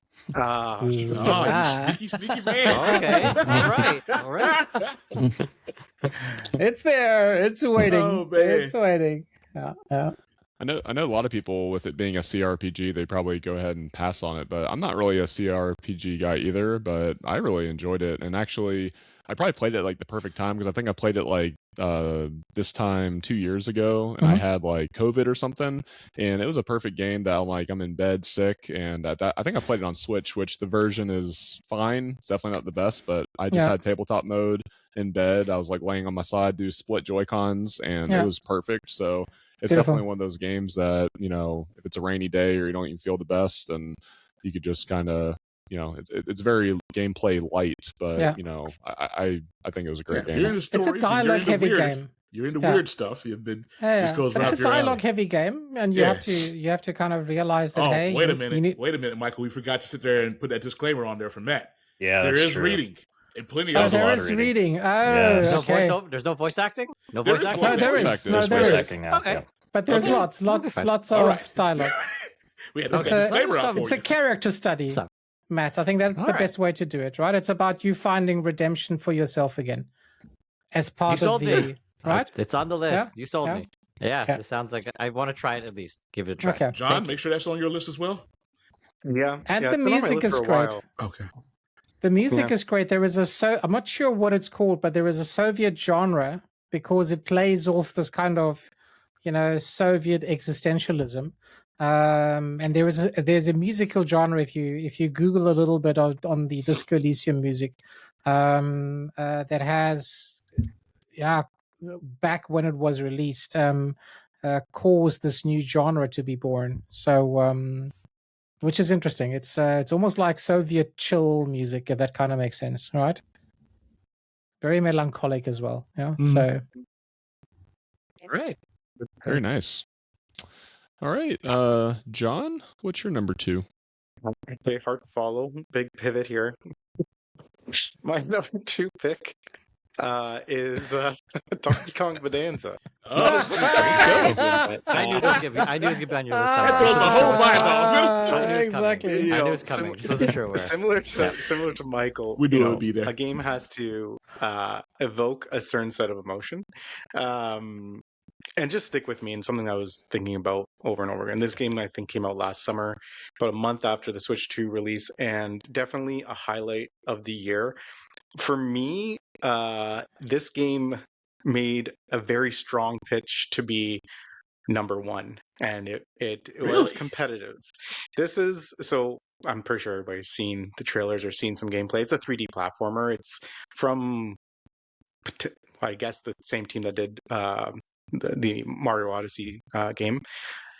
What can I say? It's that hasn't already been said about it. It's, you know, obviously they chose to focus on a different character that matched the gameplay, which was, I think, a huge win for them, because the big innovative piece here is the destructibility of the platforms that you're on, I guess, and the whole set of, I guess, special abilities that kind of match that vibe. Yeah, platforming is super smooth. It's seamless. It's a lot of fun. It took a little bit of time just because it's so different. And I think anybody that's tried it knows, like, even just like the button mapping and how that works, it's different than traditional platformers because of that destructibility, and the buttons map essentially to like the directionality of what you're going to be smashing. And so that takes a little bit of time. And also, it's essentially a collectathon, and we'll talk about that in a second. But you know, with collectathons, that can be a bit overwhelming for me personally. I don't love like big open world collectathon-y type games. So it takes a little bit of time to get into, but once you're in, it was kind of hooks in, all out, 100%ing this game. Like, and I did, and it was, I spent, I think, over 50 hours with this game, which I think is not the Wow. norm. It has Crap. a lot of range. It has a lot of range. It you can mainline it in like 10, 11 hours, I think, but that's not where the fun of the game is. And what I'll say about the collectathon pieces is that what I didn't realize when I was starting is that they do ladder up into more and more things throughout the game. So whether that's, you know, I'm not someone that's big on outfits for characters, but I Same. will take a cute outfit for Donkey Kong that also changes your abilities. It was very good. It was very rewarding.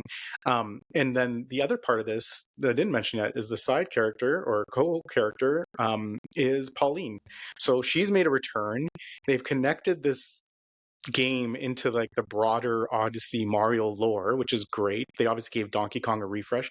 And then the art style is just very bright, vibrant. Like, it's what you would think from a traditional Nintendo game, but it probably, I know there's a lot of probably Astrobot lovers in this room, but it's probably one of the greatest platformers of the last little while. And I Okay. think a lot of people have made the case that's even better than Odyssey. I don't know if I'm there yet. I think it's unique enough that it can make a case there, and it draws it deserves your attention because it is so different. Standouts, I guess, for this game outside of the platforming is probably the music. So it integrates, again, where you have the character of Donkey Kong connected to the destructibility. They've connected the musicality of Pauline to not just the overall theme and narrative of the story of Bonanza. And so that was great. I actually really loved it. I've jived with it. There's like specific songs for your special abilities that I've like really come to love. And yeah, and then it ladders up, and this is where I'll avoid spoilers, but it ladders up to a pretty strong finale. A lot of people call the finale like the highlight, which is typical of the Odyssey games. If you've played, you know, they kind of build to that. And so this is a slight spoiler, but I guess, again, people that are familiar with the Odyssey game and other 3D Marios won't find this that much of a spoiler, is that there is post-game content, which I think even further is one of the reasons I love the game so much and probably spend so much time with it, is that they do have kind of that, you know, very difficult post-game content that makes you integrate everything you've learned around the platforming to achieve 100% or whatever it is. And I'll just say that the things that you were collecting along the way, specifically bananas, do help unlock things in that post game that you kind of have to do. So there's like reason to it. You may not know it all along the way, but there are reasons why you're collecting stuff. And I love that versus just like this is a cute thing that you collected and doesn't actually do anything. I like when it actually ladders up to something more. Yeah, and it gave us the good phrase of "oh banana," which is gonna be with me for a long time. I know that this game to me was kind of the Switch 2 launch title in more ways than one. And I've loved my time with Switch 2. Like everything I've played on there so far has been great. It's been a really fun time. But this game was the highlight for me for the year. Comes in at the number 2 spot. All right, man. Well I done. would say it comes in the number 2 spot, one, because it was obviously competing for that first overall, but it's because of the innovation. I don't think I've ever played a game like this before. Obviously, it's a 3D platformer, but it doesn't like so many different new things that it kind of. I wasn't expecting to love it as much as I did, and I wasn't expecting Donkey Kong to lead as much as he did. There's this like quirky, dopey faces that he makes, his expressions in terms of the animations that they've done and the pairing with him and Pauline are just like the cutest, stupidest thing in the world. And it brought a lot of joy. So it's definitely sitting in the right spot for me this year. Yeah. Okay. Wow, Very That's nice. awesome. I knew it was gonna be on your list somewhere, but like now you're causing me like an internal struggle for 2026. Everyone's got a backlog, but now you're making me. I feel like I gotta shuffle the order. Like supposed to do Bat and Kaidos Bros this year at some point. Am I moving March. up DK before that? I can't. But you're I killing mean, you me. don't have to spend 50 hours doing it, right? Like I No, said, that's true. you can do it in like That's 12. But you had fun. It sounds like I shouldn't. had a lot It of sounds like fun. I should have fun. had a lot Yeah, don't Friend rush of the it. show, Daryl hooked me up with a deal, so I have it. I have the game. The fact that you haven't played it is shocking to me. I'm like, this game is, yeah, It's not it good, is eh? special. I Dude, you're loved it. killing I don't me. know. It seems to be most people You who know? own the Switch 2 have talked very highly about that. So I'm not surprised that Which it's is on your shocking. list. I was expecting an honorable mention. I was not expecting it to be actual number 2, but Oh no, number Okay. 2. Number I know, all right? 2. It's outside high. and it's high, and it's because, like many critics, I reward innovation, and that's why it's sitting there. And it got scored really well too, right? Like in Mhm. terms of critical reception. So it really does a lot of different things. They nailed it. I was a little But- skeptical again. I don't know why I'm so skeptical, but I'm just like always like, can they do it? And they definitely did. Loved it. So one of the criticisms that I get, and I don't think it applies to you, was that it starts off pretty well, but then it kind of overstays its welcome because it doesn't do anything new, but the formula kind of repeats. Are you having spent 50 hours with that? Is that something that you feel that it's, once the honeymoon is over and you know what the game is about and how it functions and how the power-ups work, etc., does it overstay its welcome or not? Yeah, I didn't think so. Like I was having fun. Maybe when I was trying to 100% it, there's a lot. Like I think it's 700 bananas or something like that. I ended up God. collecting. Oh, So that's a lot. But you get different powers that makes that easier, right? And you get different things and the ability to unlock things, and like you can, buy maps that tell you where things are found. So, Okay. I never really struggled to say like I need to finish this or get by it.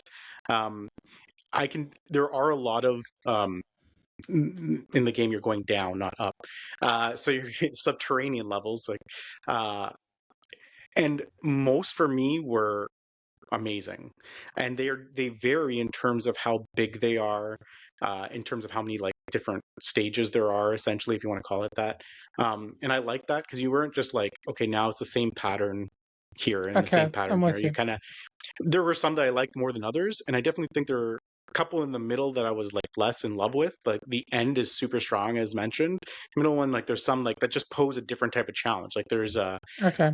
again, spoilers slightly. There's a one moment where they kind of take away your ability to do take away the option to do your special abilities, which limits some of the things you've learned along the way. I thought that was an interesting, Right. unique challenge. Yeah. But I also love those abilities, and I was like, okay, let's just get past this stage.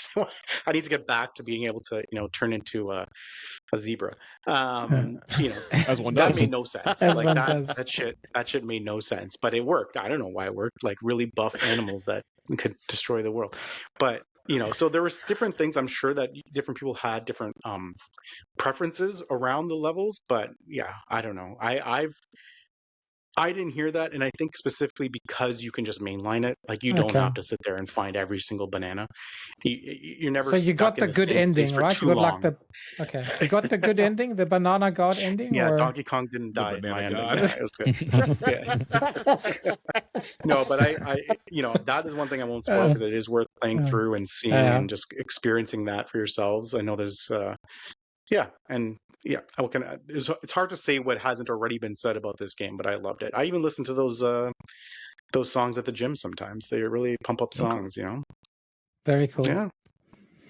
Yeah, I can't say I'm surprised that, it's not on your list, John, because it seems like everyone who has played it really loves it. Mm-hmm. I haven't heard that much. I mean, what Michael had mentioned, like a little bit of like repetitiveness I have heard, but it seems like everyone else seemed to get past that because I guess the rest of it was just that good.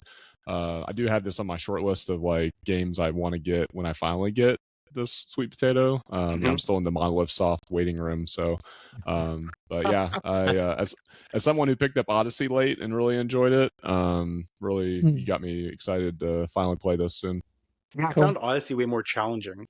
Maybe that, so if that's something you're looking for, like, to me, there is enough things with all the things they're shooting at you, your abilities, your ability to buy maps.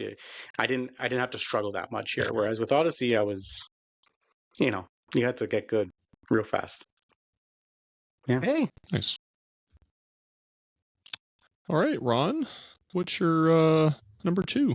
I'll be switching tone from John's. Not so happy and wait, yours isn't Donkey Kong as well? It's okay, not. I'm surprised. It is not. I still do not own a baked potato or a sweet potato. It's One Piece Odyssey. No.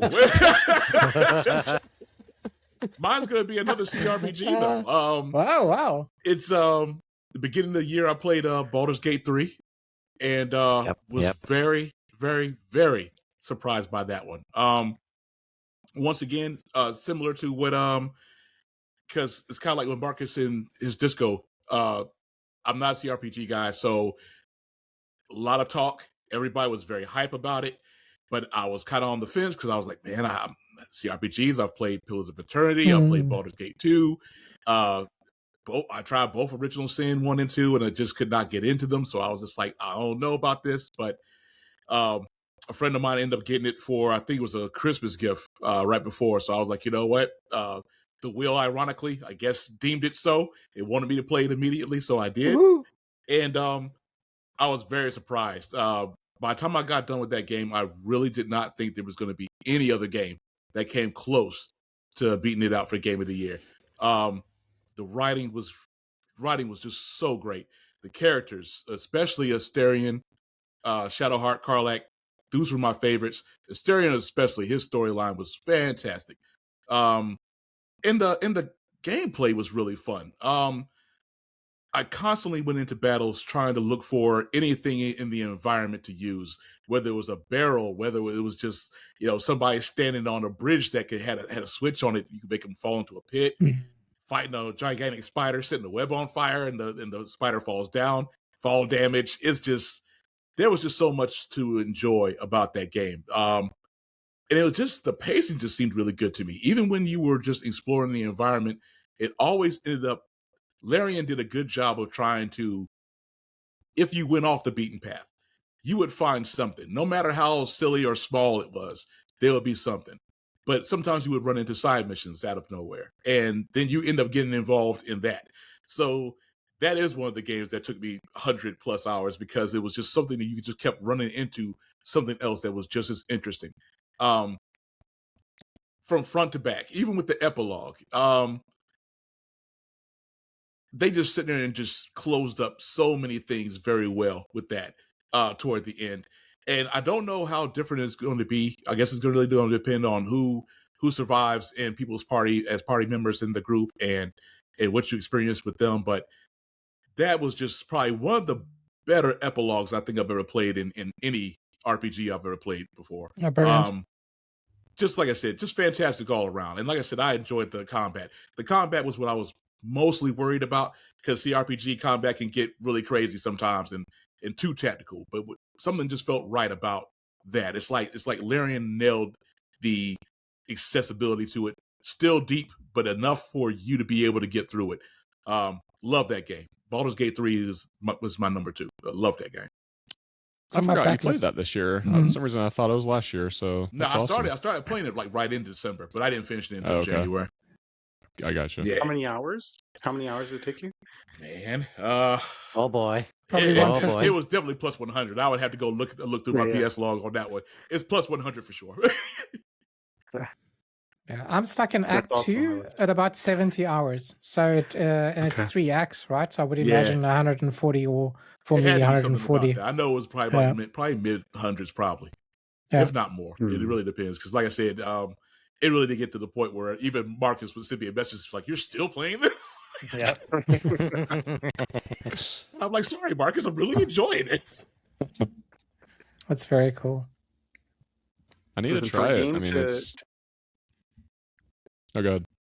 I was just gonna say, for a game to be in that world for so long, and for it to keep your attention and to be so enjoyable throughout and then into the epilogue, it's just that is a special experience. That's why I asked man, for the I was hours, very not surprised so much by that. scared It's of like it, everybody that hypes games up. Sometimes that hype does not meet your expectations. So you always try to kind of gauge, like, okay, everybody is crazy about this game, but let me try to keep things, in check. This might be coming from PC heads and old school CRPG fans. Maybe that's why it's so hyped.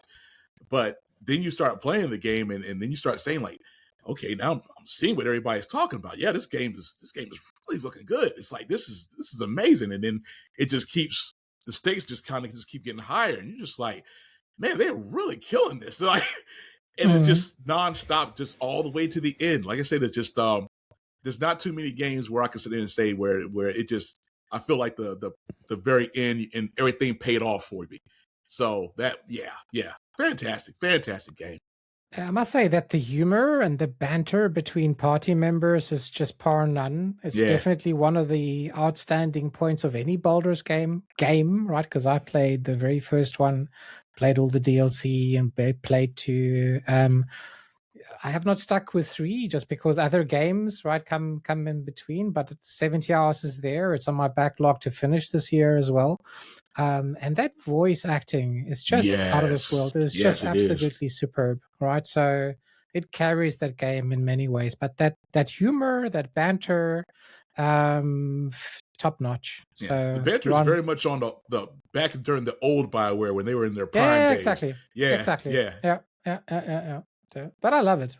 Yeah, it's a fantastic game. It's all not just kind of harmony and flowers, so which is great, right? Yeah. So when the characters kind of rub each other the wrong way, so it's great stuff. Like I said, it just, you don't get bored with that. It's like it's always something. It is always something, whether it's the characters or their individual storylines. Like I said, it's just I have my top 3, but I found myself pretty much interested in all the characters. It's just that Astarion, Karlach, Shadowheart, they are just like so high up that everybody else kind of gets overshadowed by it, especially Astarion. He is fantastic. He is absolutely brilliant. He is. Ron, like did you follow? The voice acting sells it even more because the voice acting is great. Ron, did you follow a specific strategy with regards to, without getting into spoilers, but obviously, one of the things that you can do is you could get involved with that which is causing the trauma, or you could stay away from it. So maybe that's the best way to explain it, right? Did you find a path for yourself? Trauma. I never bothered. No bear sex. Oh yeah, I totally forgot about the bear sex. It was always Shadowheart and Karlach for me. That was the thing. Trying to choose between those two, but I stuck with Shadowheart. I felt there was a great payoff. But that was one of the things that I also enjoyed about the epilogue, because of the relationship that me and Karlach had. There was still a lot of the flirtation, and it was one of those moments where, like, I was in the epilogue and I kind of found myself saying, did I choose the wrong girl on this one? I mean, as great as Shadowheart is, don't get me wrong, but Karlach was just fantastic. And then, like I said, that part in the epilogue, and I don't know if it's the same for everybody. But because I guess we had such a high standing relationship, it's just a lot of flirtation there, a lot of just glad to see you moments. And I'm just like, I think I may have perhaps maybe made a mistake, maybe. Okay. But that just goes to show how great the writing is for in those characters. But cool. I did indeed partake in the romance options. Yes. Very cool. Okay. Very cool. I need to try it. I will say that, hours played does kind of scare me. But it is Steam Deck verified, so maybe a good way to chip at it, Well, as they that always way. say, It's a chip game. yeah, you Craigie. can mainline It's it a if you chip want game. to, but you're going to miss out on the best stuff, I think, Yeah. if you do that. Yeah, it's a chip game. Yeah, I don't typically mainline, so if I'm going to do it, I'm going to go all in. Yeah, So yeah. That's the best way to tackle that one, in my opinion. nice. All right, Matt, what's your number 2?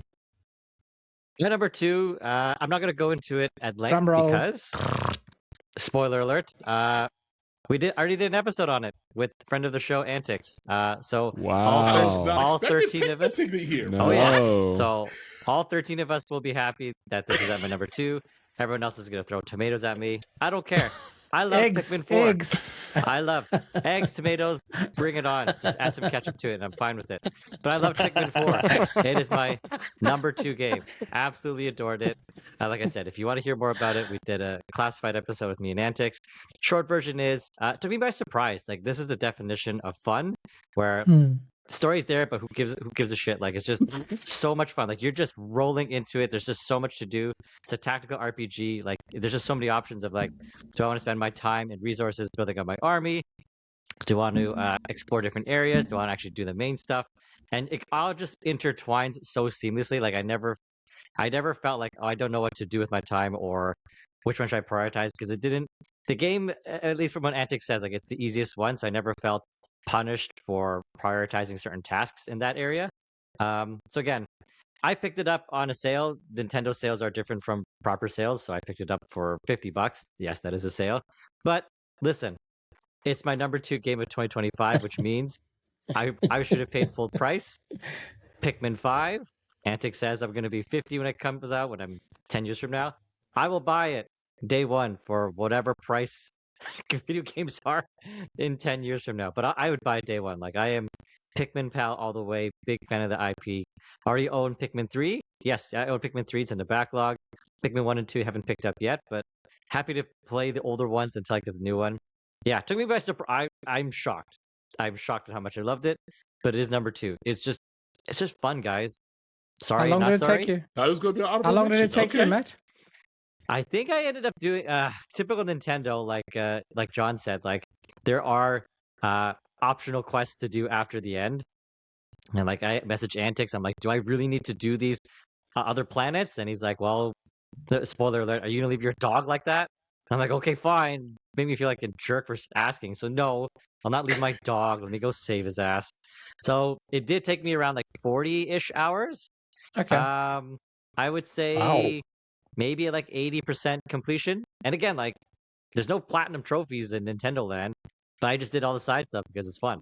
It is. Did you follow a walkthrough? No, you don't need one. You don't need one for this. All right. Yeah, hardcore. No walkthrough. And I think Pikmin lends itself to that. Like, it's just, you pick how you want to prioritize, like, how you want to spend your days. Like, I would say avoid a walkthrough. Like, just do it how you want to. Like, save the Pikmin you want to, use them how you want to. Like, yeah, I loved it, guys. I'm shocked. I'm shocked. All right. I was Wow. I was not expecting that to be number 2 whatsoever. Okay. Yeah. I was surprised. Like, at first, at the beginning, when we talked about this, I was like, top 5 for sure. And as the more I ruminated about it, I'm like, I just, it's a games game. I want to come home. Want the kids go to bed. I want to play Pikmin. Right? Like, it was like that. I just can't wait to get back into it. Oh yeah, so good. For all the hate I give it, it is such a great IP. I love those little guys. I need to try 4, given the statements of it being the easiest, because I struggled with 3. So yeah, like Antics says, like, it doesn't matter if they die. They just grow back. Like, it's not punishing, and there's no time limit. Like, so you can take as long as you want. a little well, you know what I mean. Like, I know what evaporate. I do look. Looking ahead to 2026, I look forward to Fire Emblem Fortune's Weave being your number 1 pick next year, though, Matt. Yeah. Yeah. Well, he has a point. You're getting into the tactics now. I mean, here we are. Yeah, I like tactics and I like Fire Emblem, but like, number 1, really? Listen. As long as there's no, like, tea time, then I'm all for Fire Emblem. All right, let's put it that way. Oh man, Don't be like that, Matt. The question is it better than Donkey Kong, Matt? It's You an know what? interesting question. We'll let you know. Donkey Kong's on it's on the backlog. It's listen. Okay. Cwag and I we're gonna Golden Path, Bat and Kaidos 1 and 2, and then I'll play. Oh, hold DK on, right away. Whoa, Matt, whoa! You can't speak for Cwag on that. He plays games all the way through.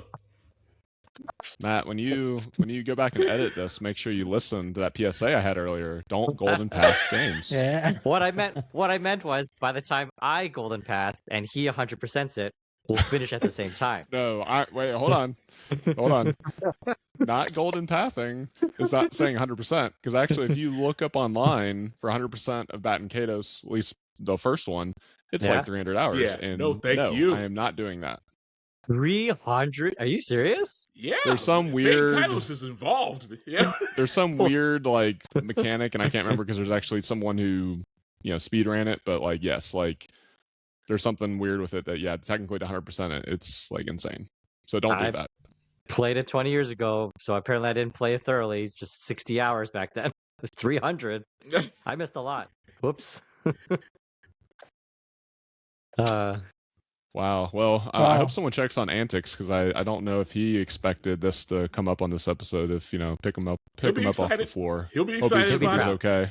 He'll be happy when he comes to. With his first round pick in the BFAM Fantasy Critic League, he has drafted Fire Emblem Fortune's Weave in this very moment. Oh, did he? Oh, let's go. Scored well. Even I'm interested in that one. I cannot lie. I that's actually the second game that I want to get when I do get a sweet potato after Bonanza. Yes, So the Monolith has me in the waiting room as well.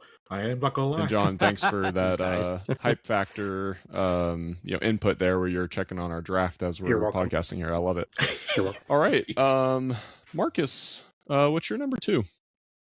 Well, speaking of Hype Factor, I hadn't heard of this game until we started talking about it on Hype Factor, and really still didn't know that much about it. It happened to be dropping on Game Pass, so I figured I'd check it out. And my number 2 game is The Altars. I loved The Altars. Yeah, it really blew me away, and it kind of came out of nowhere. Like, we started talking about it, John, maybe in, I want to say May. Like, it was not on my radar at all. And this came out like late June, early July, something like that. Maybe mid-June. It has a fantastic sci-fi story. Basically, it kind of, the setup is you're en route to a planet to mine its resources or something. There's a plane crash. Your ship crashes. You're the only survivor. You have to make it back to kind of like the remnants of your ship and repair it, and you're the only one there, and you do not have enough manpower to get to the other side of the planet so that you can be rescued. And so one of the things that's at this planet is this kind of almost magical type of mineral called rupidium, and rupidium can be used to there's a what do they call it, a womb within the within your ship, and it allows you to make kind of clones of yourself. They call them altars, but they're not just a clone of you. They're like, it goes back through like your history and kind of like the decisions that you've made within your life, and kind of at those different decision points you would have different potential life paths. And so the altars that you're cloning or making of yourself are different versions of yourself that made different choices, and they have memories of this different life. And so you're not only having to it is very much a base building management style gameplay, but you're not only having to manage kind of the resources to help upgrade your ship to be able to get it to this point so that you can be rescued, but you're also having to manage the altars and making sure that they are kept happy. Because if they start to rebel, they'll they will stop kind of working for you, and things can get bad pretty quickly. So there's always this kind of timer kind of looming over your head. All this sounds kind of stressful. It is a little bit, but I think it really services the game and the story quite well, because it is, I don't know, it's a stressful situation. And I think that it does it. It's not impossible by any means, but you do have to keep on top of things. And I just found it super satisfying to go out and mine resources, managing the altars, managing, what upgrades I'm working towards so that I can get my ship moving. If you spend too much time outside, there's radiation that you have to worry about. But the story is really, really good too. And I don't want to they really kind of put you in some very, I don't know, morally gray areas about, and they're constantly challenging you. You can imagine like you're creating different versions of yourself that have had different experiences that there's only one true you, but these other ones, they've just been birthed into existence. Like, what do you do with them? They're not just robots, they're actually people of flesh and blood. It's like, and how do you use them? There are some really, I remember messaging Michael about one of the choices that I had to make, and it's just like it's intense stuff, and really thought-provoking, and it's a game that's really stuck with me. And again, it's another one that I could not shut up about to Lindsay, so it had to be on the list because it really is good. I know that this the style of game, I think you have to be into these base building management sim sort of game. If you don't like that, you're not gonna like the game. That's the only reason why I'm not interested in it. But everything else is great. But we've talked about it before at length. Yeah. It's just, everything sounds great to me. Even when they first showed it, I think it was at one of the Xbox Directs. When they showed it then, I was just kind of like, man, it looked great then. And I was just like, if it wasn't for that management stuff, I was just like, God. It's a little unusual. Like when I think of like these management sim style games, you don't think of like third person, almost semi-open world kind of walking around. Like that's not the type of game. So it tackles that genre from a slightly different perspective, but it still does at its core. It is very much, you are, mining resources, finding, managing lots of different things. You kind of juggling a bunch of things. You never have time to do everything that you'd like, right? And I think like there's a lot of times, I think the maximum amount of altars you can have is 5 or 6, and so there's plus yourself, but there's never enough of you to do everything that needs to be done, so you're having to prioritize and all of that stuff. So and I really love the altars. I was expecting that. I would really like to go back at some point, because there are a bunch of altars that whenever you create a new altar, you have the choice of at which branching point do you want to create, and like they kind of give you the skills that individual would have. Oh, okay, so it's not RNG then. I was thinking it was RNG for that. No, so you can choose. So I could go back and play it and have a whole different set of altars with and a different dialogue, different everything. Like I think probably the main kind of story plots probably work out similarly, but you're having an entirely different sort of experience. So yeah. Man, very cool. You have me interested. I have a little bit of management experience, like like games I've played in the past, like Tropico, if you guys know what that is. I mean, that doesn't completely turn me off with that. So, but the premise seems very, very interested, and I'll have to take a deeper look at this. The devs' previous games were the Frostpunk games, which I haven't played. Oh yeah, people love those. Yeah, very kind of well regarded games in this style, but not from the perspective. Those are not like third person, right? Kind of walking around an open area. So yeah, very good. Nice pick, man. I expected it. Marcus, how was the ending of? How was the ending of that game? Fantastic. For you? Yeah, really good. Lots of different options for kind of catering that end decision how you want to as well. So yeah. It's on my backlog for this year, so I'm definitely going to give it a shot. Yeah. How long was your playtime? I think it was about 25, 30 hours. Okay. Somewhere in that neighborhood. Okay. Yeah. It's doable. Mm-hmm. Nice. Yeah. All right. Well, I think that comes to me for number 2. I actually struggled kind of going back and forth with 1 and 2. So some of y'all may know with what I've played this year. Probably if what I say for number 2, you might know what number 1 is. But number 2 for me is Alan Wake 2. I was thinking that was going to be that. Okay. Nice. Brilliant. Guys, like I played one. I played 1 on the 360 and really enjoyed like the idea of like this world of Alan Wake, but the gameplay, as Ron would say, was cheeks. just was one of those things that it was a struggle to get through. So I wasn't really that excited when 2 came out, but there's no issue with the gameplay in 2.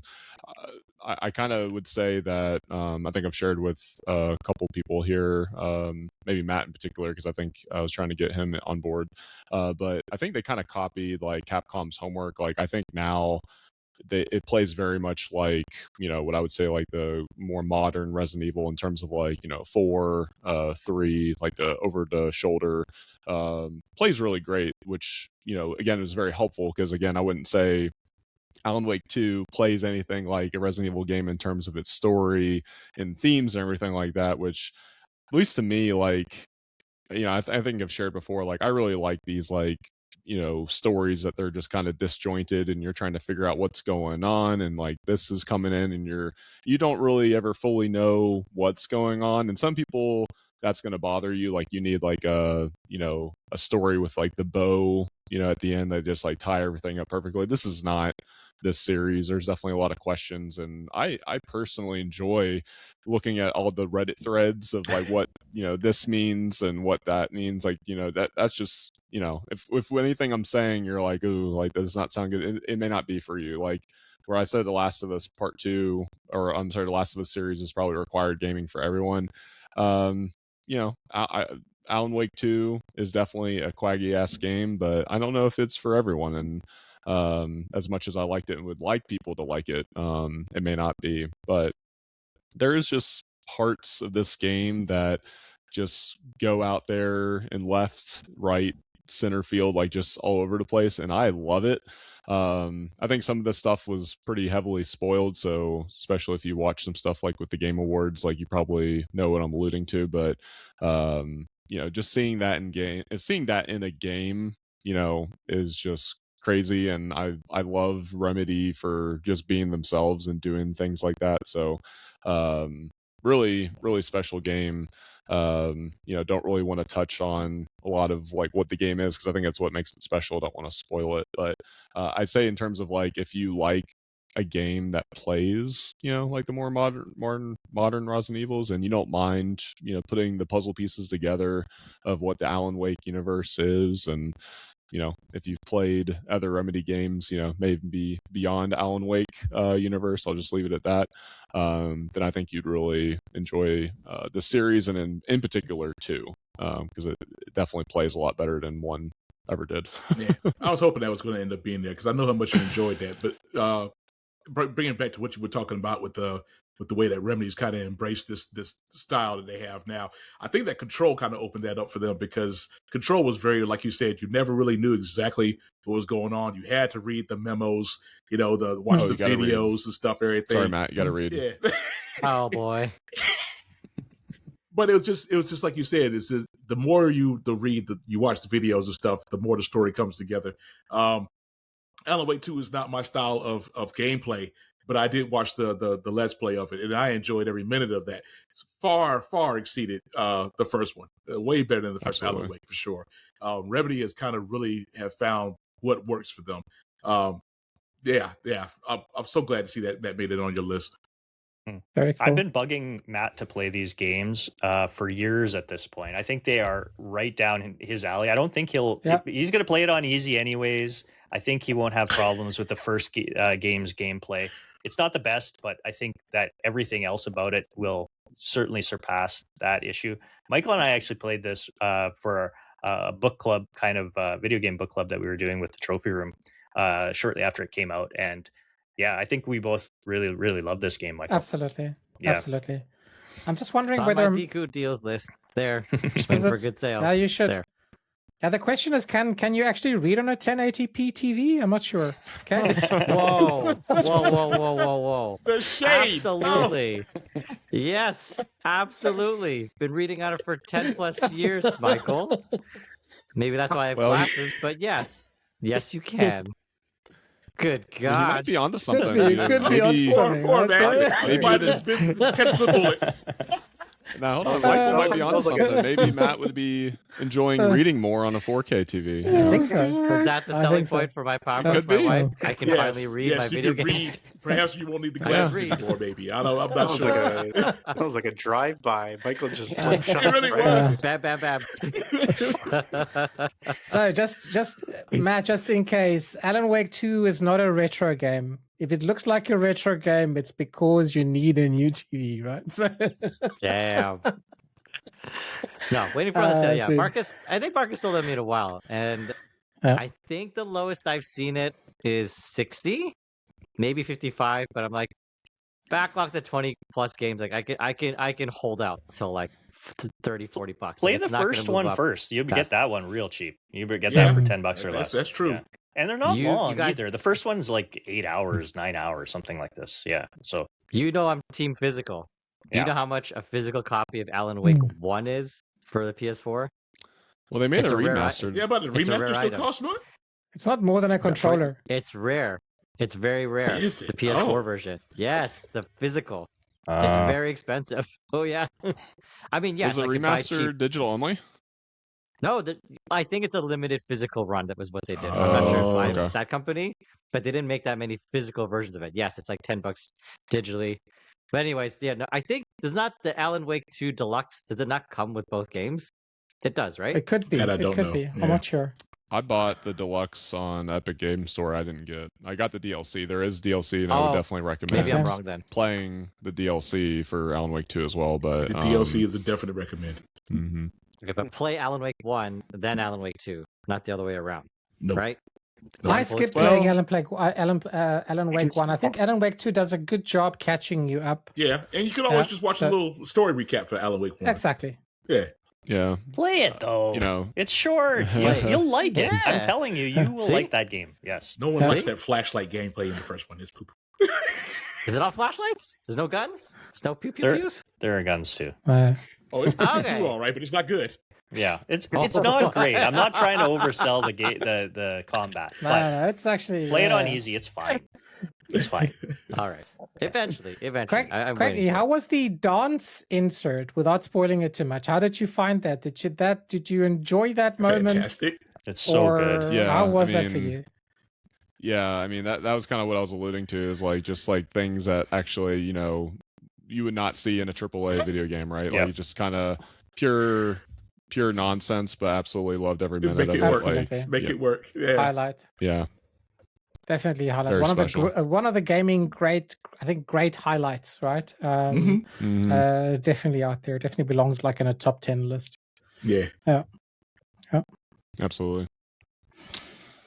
All right. Well, hard to believe. Are we already at our number one pick? Yep. Drellesh, what's your your favorite game that you played last year? I'm not sure how surprising it's going to be. It starts off It's with a not C. surprising. Starts It's off not with a C. surprising. Second Yes, letter is an yes. O. That's Call of Duty Black Ops. No, sorry. COD, baby. Can you imagine? Okay, sorry. Similar letters though. It's COE 33, so Clear Obscure Expedition 33. Yes. Man, what a game! What a game this was this year. I don't think that I was day one, but I think I was week 2, if that kind of makes sense. Just because of all the info that I was hearing about the game. I think one of the things that I really love, it's a European game, which means it's a European world and European worlds per se. There's a lot of history. France is not very far from where we are. It's the Belle Epoque era. The Belle Epoque era was shortly before the First World War, as far as I know. So the end of the 1800s, beginning of the 1900s. And so if you've been living under a rock, let me quickly go through what this game is about and what makes it unique. So every year, there is a mysterious force called the Gommage that erases everyone at a specific age, and this year that age is 33, so the year that you're actually playing the game. And so you are part of an expedition racing against kind of this death sentence, going to a specific island where there is a a goddess or a figure of sorts that kind of paints the number every year. And it's a story about, to a certain extent, about loss. Now, what makes this game pretty unique? It's the combat that it has and the way that it blends combat and its narrative. So it has a turn-based combat system, but not as we normally know. It's very much kind of Sekiro-like, where it is really focused on pairing, and the correct parry timing will open up for a counter attack, which will restore action points. So it's really a conversation between risk and reward, and being more risky or aggressive. This kind of game rewards boldness if you want to go there. What makes this game unique as well, very much of what we heard with Baldur's Gate, it's the voice acting. It's the voice actors themselves, right? Andy Serkis, Mr. Gollum, Charlie Cox, Ben Starr, Jennifer English, who won the award at the Game Awards for Best Voice Actress this year. And I think what makes it so real is that they don't sound like video game characters, but they sound like people that you've known for years, and it's easy to build a connection and build a relationship within them.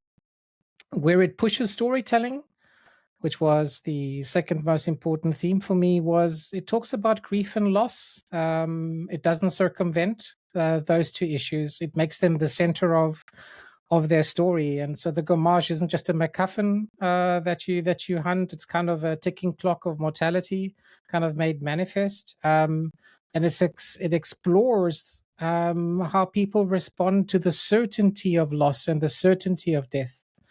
Do they rage, right? Do they cling to hope? Do they find meaning in small acts of kindness? This is what Expedition, it doesn't provide answers there, but it kind of sits and lets you sit with these questions. What it meant for me personally, and I'll quickly go here, is 33 was the age that I came to Germany. I'm now 25 years older. So it definitely makes me think of my own mortality, right? So at 57, I'm asking myself the same questions that the Expedition members asked themselves, right? So what have I built? What have I lost? What am I willing to sacrifice? The game doesn't answer these questions, but it allows the pressure to sit for you to feel with them. And the core message of the game is that, for me, there are two endings, surprise, surprise, right? Okay. Healing, right? Prepare, Matt. Yeah. The healing, in order for you to heal, it's a long process, right? There are no easy answers. There's no shortcut. And that is something that resonated with me deeply. It's a question of, how do I show up, right? How do I stay connected with my companions, with you, with everyone that's kind of in my life. And I think the way that we also bring in humor in those dark moments are things that are small victories for me, right? So and that's why I think this game is pretty unique. It'll definitely be, I would imagine, the top 3 games that I've ever played. Ever? Ever, yeah. So whoa, you'll see. You'll see. Yeah. Okay. Definitely, just because it makes you reflect deeply with regards to what trauma is and how healing can be achieved, right? And so very similar message to what Disco Elysium had, right? So it's a journey of redemption, right? Of a certain fate that maybe you can't change, right? So yeah, I'll leave it at that. Wow. Okay. I hope you guys are going to get mad. Be careful what you ask, Matt. Be careful what you ask. I am going to ask, okay? I'm going to ask. I don't think it's a spoiler. Everybody here has played Claire 33. I have not finished it. Everybody's gone through their 3 and 2 spots. Am I stupid to assume that Cwag, Ron, Marcus, and John's number 1 game of the year is also Claire 33? It's my number 1. Yeah. It's also my I know number that one. Marcus has Oh, a Marcus said different one. no. You knew Yeah, Marcus, Marcus was going has to a be the one to different sit there and jump ship That's on. all good. That's all good. No, me too. I thought it would be. Okay. Quack's No, played a that's lot of exciting. bangers this year, though, so I'm not too surprised by that. Okay. Hopefully I didn't ruin the surprise for No, it's for all good. listeners. Oh, you're good. No, that's good. I think Okay. Ron, you and Okay. I, we can also add on to what Michael just talk all about it now, right? Yeah, Like that's just fine. yeah, Jump in. yeah. I don't know. You go first, Ron. I don't know. Oh, it's hard to come behind what Michael said, but Michael gets to talking. Michael gets to talk Now about you know stuff, how and I he gets feel into all that the God time. body experience. It's like, whoa! Jeez. I am not as Perfect eloquent with words like Michael is, but it checked every single box for me. I have never in my life of playing every single game that I have played my whole lifetime have I ever given a game a perfect score. This game was the first thing to ever do that. Everything from the soundtrack to the gameplay, the narrative, everything checked a box for me. And it's like Michael had stated, it's not even just the narrative. The narrative is written great, but it also gets you to sit there and think about where a lot of these characters are coming from. The further you get into the game, the more they start divulging about things in their life. And there's some deep stuff here. I'm not going to spoil it, but CL, that was one of my favorite characters. CL is great. Not going to sit there and spoil anything about any of the stories from the individual characters, but Sandfall pretty much sets the tone with this game to let you know that you are in for something that you are probably not used to playing in any game.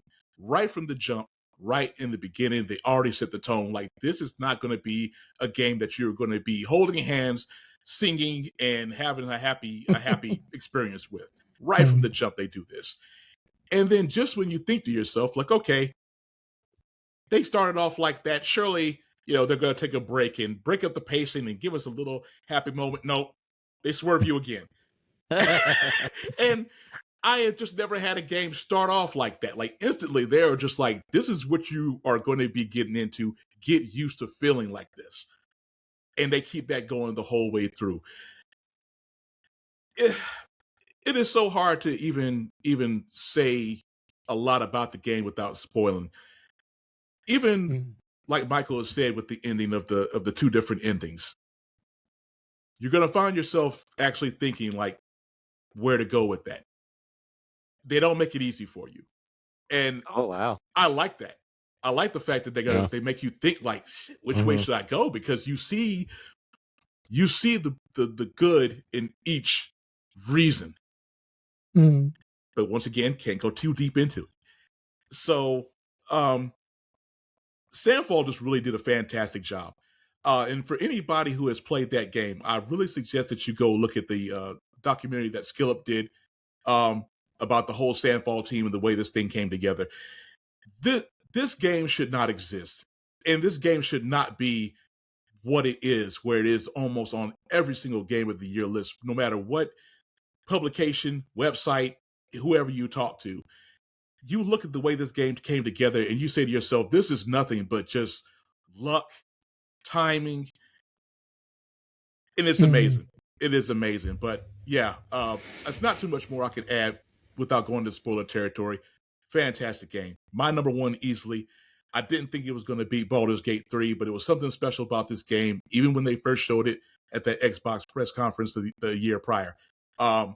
Something talked to me about it. And when I started seeing the scores for OpenCritic, I had already pre-ordered the game even before that point. I had that much faith in it. And I don't pre-order nothing digitally. Yeah. And something about it, I was just like, you know what? I got to show support for this just to let them know that, people who are going to be buying this game, I'm going to be a part of that. And it paid off. It paid off. I was in the middle of the game at the time when it launched, but as soon as I finished that game, I immediately jumped into that. Yeah. No regrets. Fantastic experience. Amazing game. Beautifully said, Ron. I first of all, I want to say, I'll talk about my journey with it. I'll just say thank you to y'all pulling this together, because I think this is one of those games. I mean, most of the games we talked about tonight deserve it, but this is one of those games to have a platform to discuss it, especially at the end of a year like 2025. I think is special and needed. So I'm glad, Matt, you're playing through it, and I'm looking forward to hearing yours and Cwaggy's and Marcus's thoughts. For me, it's been at number one basically the whole year. I said Donkey Kong came close. I think one of the reasons this game, obviously it hits on an emotional level, but unlike Donkey Kong, this is also doing something very new, and it gets you hooked, as Ron mentioned, probably within 45 minutes? Yeah, pretty much. I will say that when a game brings you to tears within 45 minutes and has you hooked, that you're like, I need to play this entire thing. And the art style and the music and the characters have you hooked within 45 minutes. Yeah. I don't know how it's not a game of the year. I remember I was watching Miles and Amanda start this game, streaming it. And I'm like, I'm just going to watch the first 45 minutes. No way watching it through someone else's eyes, through a streamer playing the game, am I going to be emotionally impacted the way I was when I played that game the first time. I swear to God. It gets you all over again. I start tearing up again. I was like, what the absolute fuck is going on with this game that they're able to get you within that short amount of time, right? And then in terms of the journey, so there's a couple things. One, it kept you guessing, which I loved. I love that with any storytelling, so that's absolute. The vibes that it creates. So we talked about music, the voice actors, the artistic style. Like that to me is just the vibe, the overall vibe of the game. Similar to Killer Frequency, Matt. Like they capture it perfectly. They get you sucked into the world. Like the world is immersive before you even get going, right? So those are all things I played on Game Pass, and I will be truthful. I'm not a big turn-based guy. I've had experiences with big RPGs in the past where you play through it, and something towards the back half just becomes insurmountably difficult if you're not grinding. And I was very worried that my time with this game would be cut short because of that. I thought the mechanics they had were very serviceable to the game, but what set it apart for me was how interactive the turn-based was. Obviously, this is not the first time we've seen something like this, but they kind of mastered it. And we were talking about Final Fantasy before a lot, and their desire to switch on Final Fantasy 16 to an action-based RPG. I actually think this game is probably going to transform the future of turn-based games. It will. In a very significant way. You know, the same way that Breath of the Wild kind of started changing open world and Breath of the Wild built on Assassin's Creed, I think we're going to see Square and others have to address this in some way, because this was the sweatiest turn-based game I've ever played in my life. Like I told Matt that it was like, you know, a Souls-like rhythm game. Obviously, like different people interact with the sounds of the game, of the combat in different ways. For me, I was using the acoustics a lot, and so, but it felt like I was sweating at the end of some of these battles, because you have to be so engaged, which is so different than other turn-based games where you kind of have time to think, and in this time you're constantly engaged. So that came with a net positive for me. So I did mainline the game. I do have to replay this game because I barely touched any of the side stuff, mostly because I was scared of hitting a wall. And so I was just like, if I'm going to spend my time mastering these patterns and going into these battles, I was going to focus on the big bosses right in front of me. And I didn't read anything about this game. I had no idea that there was all this side quest content related to the characters. So I will have to go back. Yeah. But even just with that mainline campaign, it's scalable. Like you can be a master at RPGs and build a build that makes you OP'd and you can grind out enemies, or you can do what I did and just, you know, learn patterns, learn the rhythms, use your, I guess, quote unquote skill to overcome some of these battles and progress through the game. It was like really rewarding to be able to do that. So it just gave you that alternative method, and I just love that. The last thing I'll say, just because I can't not talk about the story, I think you both captured it really beautifully. Actually, there's not much more to say. I loved, especially the ending, Ron. We talked about the start, but the ending, like, yeah, it's hard to say that there's a right path. Yeah. People will have their opinions, but it's interesting. The age of 33, I think, has like cultural and religious and social significance around transformation, and so like just the whole thing, there was a level of care and quality built into it from the devs that I know it's over. Like I know like everybody's had the same takes, right? Like obviously it won all the awards, it set the records. We're not the first ones to say any of this, but I think it's important to be said. And I think the longer I reflect back on it, I'm kind of leaning towards Michael is. Maybe it's recency bias on my part, but I think it will end up being one of those games that lives with you for a very, very long time and may end up on your, top games list ever played. Yeah, but we'll see. It's on mine. We'll see. Top of that hill. Goated list. So, but before we leave off to that, I do have to give special props to Kepler Interactive for even letting this game exist, because there are so many publishers that would have saw every element of this game and not touched it at all. Probably wouldn't even had a meeting with them over this. Sandfall did so many things that most devs, especially with their first game, would be scared to try. The storytelling, some people probably would have been turned off by how dark the game was right from the jump. And they weren't scared to go there. I love the fact that they let you sit there and build your characters really the way that they knew that people were going to break the game, and they didn't care. They were just like, make whatever build works for you. And that is something you don't usually see in most games. Usually if you find a build that completely breaks the game, the dev is quick to patch it out. They're like, well, that's not the intention. We're not going to let you do that. Their intention was, hey, if you find a way to sit there and get it where you can end a fight in one hit, go for it. And I love that part of it. And I think that's the way that, I don't want to say and go too much into the way Act 3 is, but when they open the game up and let you just go straight to the end if you want, and you don't want to have to participate in any of the optional bosses, I think that's what the optional bosses were purposely for. Like for anybody who did want to concentrate on their builds or play, get deep into the combat and stuff, this is for you. I love that part of it.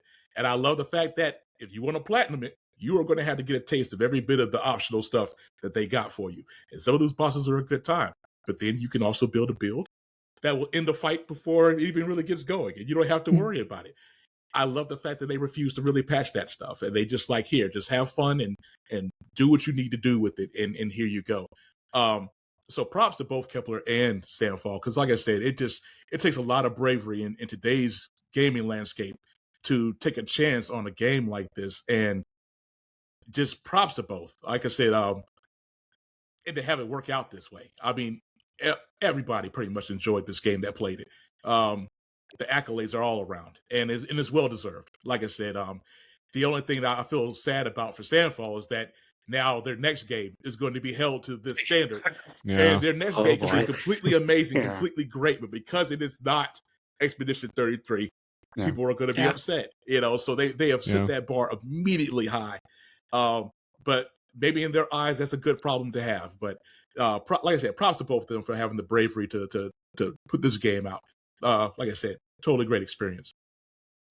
Ron, I'm glad you mentioned the bravery part, because like this, like I mentioned earlier, was not my number one, but not because it's a bad game. Like, just if we had the little bit expanded bigger, this was actually my number 5. Okay. So very flat. I mean, very easily could have been up here, right? But I think this is the most important game that has come out this year. Where the industry is at a point where the budgets for games are $250-300 million. We're seeing $80 games. And then that's just for the base game. You got the deluxe edition that's 100, and this is all US dollars, right? So even more in some other areas. And here you got this developer that I think there's like less than 50 people on the team. I believe I heard the budget was like $10 million. I want to say I should they do sell that is still hard to believe. Yeah, man. That's so hard to believe. That's That's so crazy. wild. And brand new, they sell it for $50. Like we haven't had $50 games since like what, PS2. Yeah, it's been a minute. GameCube. I mean, there are other studios that do 50, but I'm just saying, like in terms of most On the AAA scale, games, you don't going see from that. $70 to $80, right?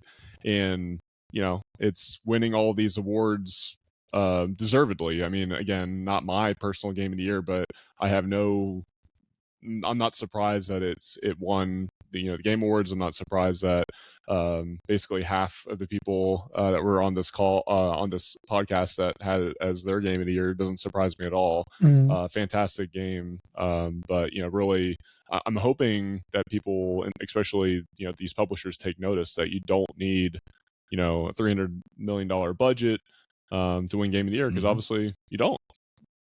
And I think I'm just going to second that. With what you said, Cwaggy, the fact that Sven Vinke hinted at another European company bringing out another game within the next few years, which is going to be Game of the Year. I mean, the fact that they won the most award ever is a tale in itself.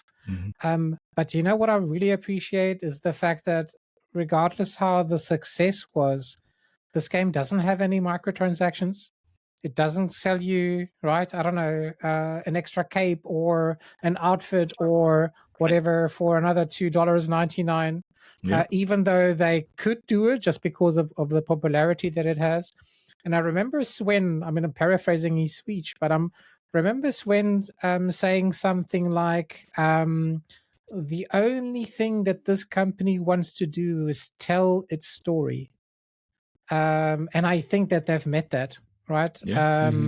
With regards to that. And I think being so focused on the core of the game without all the frills is definitely something where we can actually take our hats off. Incredibly well done to Sandfall. Yeah. I'll just maybe wrap it up. Oh, they just put out free DLC last month. That's right. Yep. Oh, brilliant. So this was the game. This was sitting in my 3 spot until I played Pipistrello. So it just got bumped to 4. So obviously, I really love this game as well. I did have a few nitpicks, not to end the declare Expedition 33 discussion on a negative, but I never could quite get the hang of the parry system. I would have loved a quest log, because I basically mainlined the game similar to John. Like, I didn't know. You'd talk to people, there were things that were happening, and it would be like, okay, well, I don't know. I've forgotten what I need to go back to do. I was a little scared to go off the beaten path, because the couple of times that I did, I got destroyed. And so I also got lost in this game a fair amount. I know that that's definitely not a common refrain, but there is no mini map, or like it's easier to a common nitpick. Yeah, that's how I feel. So that's true.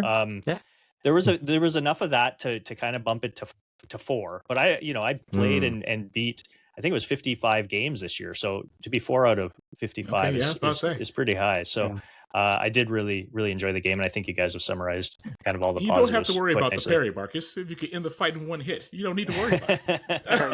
You got to get to that point first. Kill everybody, and before they even have a turn. But I think if you mainline the game, there is the challenge, obviously, there as well, right? As Marcus was saying, there is the danger of you, like in in Dark Souls, of you getting killed. Sandfall that's has a reality. They have a very good way of sneaking in areas to grind where they hint to you like you should probably stay here a little bit. They don't sit there and purposely like kind of put it out there for you.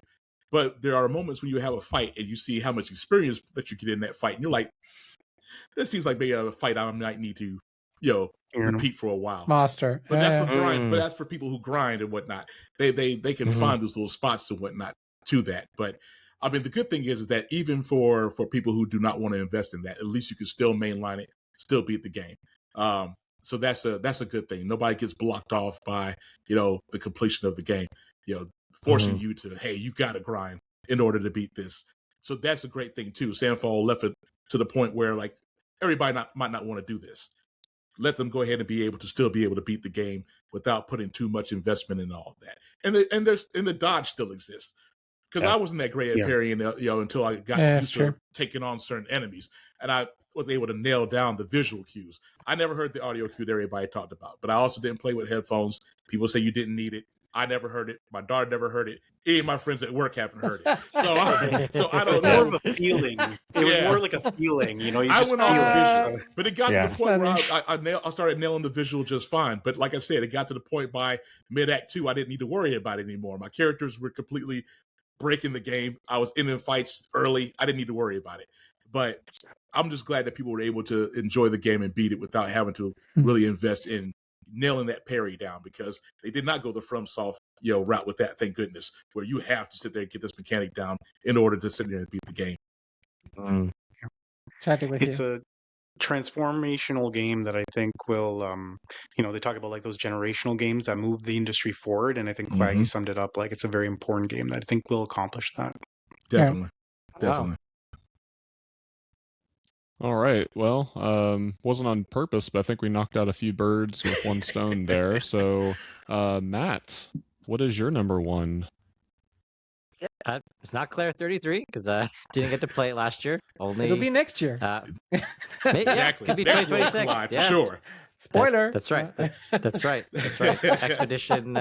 Expeditioners 2026 for me. Yeah. My number one game. It shouldn't be too surprising. It is God of War Ragnarok. Yeah. It's a very, Nice. very, very Finally. important game to me. Yeah, it's a very, very important game to me. I do have to say. Just to give a preface of it, like, I did play God of War 2018.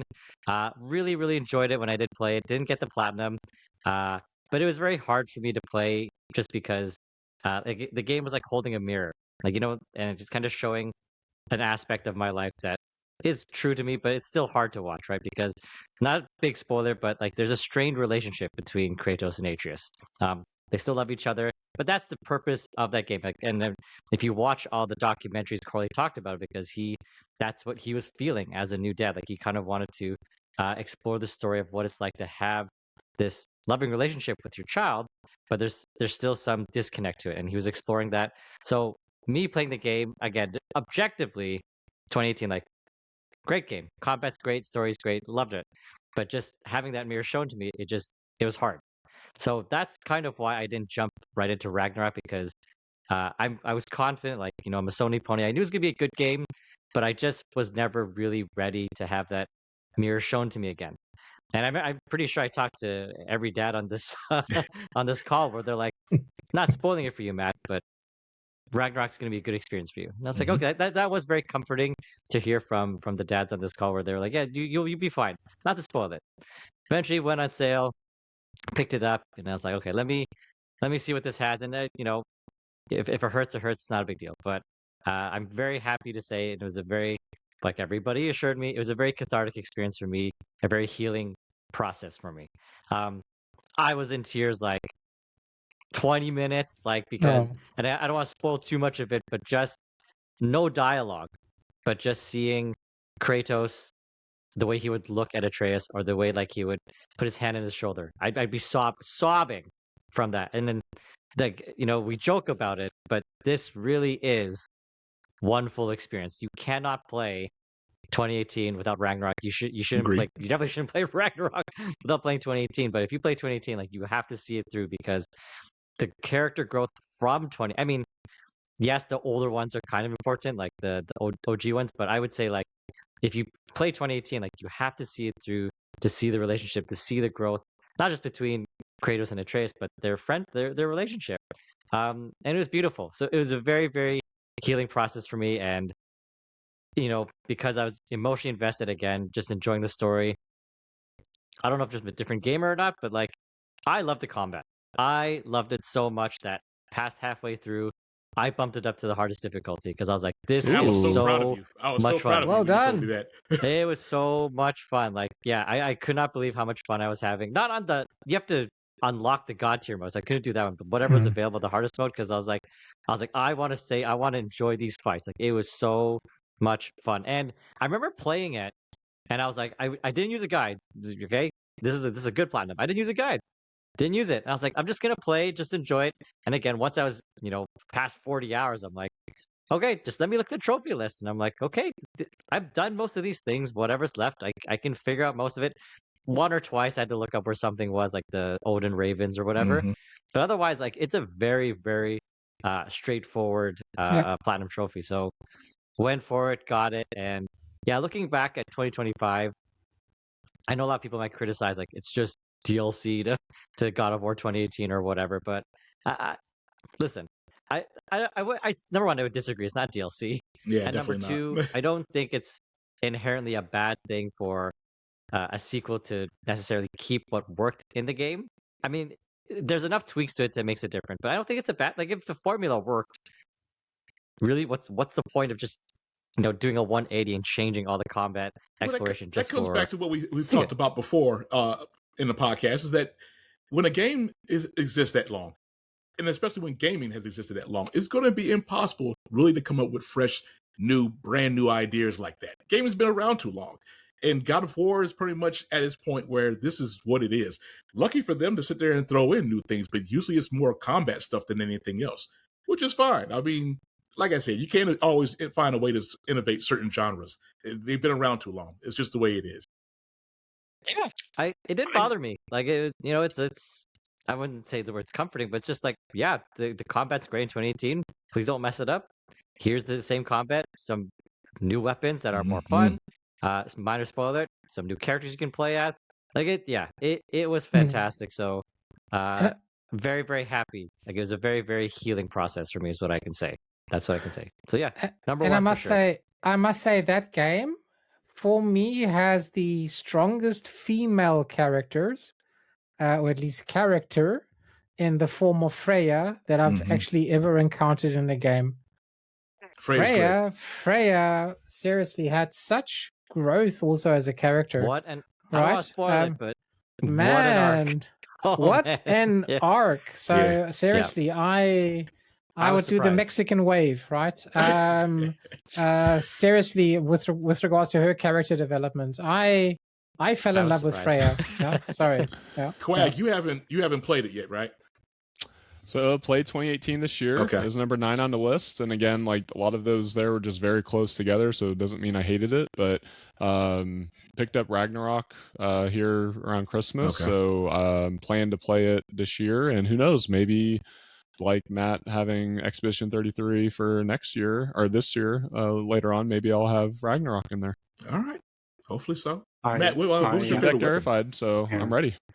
I didn't hear that DLC critique when it came out. I don't remember this. Some people did say that, but I think that was more people just trolling than anything else. It's a generic thing where they're like, oh, it's just DLC because it's like the same engine, it looks the same, it's just another story of a dad. Yeah. It's just a generic thing they say about Sony games, first party games. That's really silly. Well, I think Tears of the Kingdom had the same. They did, yeah. That I heard. Yeah, they're like, oh, it's DLC.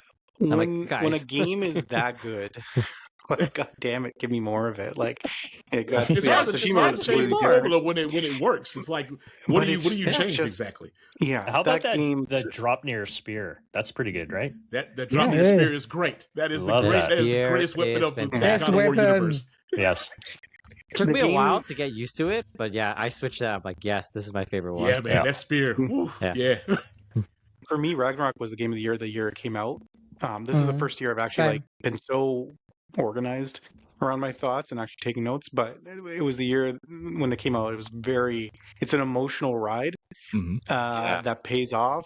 It like hits all the right story beats. The action is amazing as it was in 2018, and they just build and improve on it. Like exploration, like the whole thing, like similar to enemy variety other games. That was good stuff too. Yeah, challenging. Yeah, great pick, Matt. Nice. Nice. Thank you. It's 2 years too late, but good pick, Matt. Yeah. Oh my god. It's all right, Matt. We play games we want. I'm trying. I'm teasing. Too many games. Look at this Elysium. Our backlogs are too crazy. It took me 13 years to play part 1 and 5 years to play part 2. There you go. Sometimes it just takes a while. All right, Marcus, what's your favorite game you played this year? So I didn't think this, and I don't think this was much of a surprise for at least a few of you. So I know, and I do know that a couple of you have at least played it, and that is Citizen Sleeper 2. It was right at the very beginning of the year, and it has just held on to that number 1 spot for me the entire duration of the year. We first played the first Citizen Sleeper for the Backtrackers, a video game book club over in Carpool. And I was the one who chose it. I had given Citizen Sleeper the original a shot initially, and like Matt, I was like, "There's too much reading in this game. Like I couldn't lot. handle it initially." And I was like, "Okay, I heard good things, but no." But I did want to go back to it, so I was the one who ended up picking it for backtrackers. And once I kind of got over that initial, I knew what I was getting into. It just kind of like shot again to the top of my rankings that year that I played it. And so I was very, very amped for the sequel coming out in 2025. It was easily my most anticipated game, and it hit every one of those expectations. I think that it does what Citizen Sleeper did, but only better in basically every way. The storytelling is honestly, in my opinion, like second to none in video games. Like we've talked about some games that do tell some really good stories here already today. Citizen Sleeper for me is so good. I think like the world of Citizen Sleeper is pretty dark.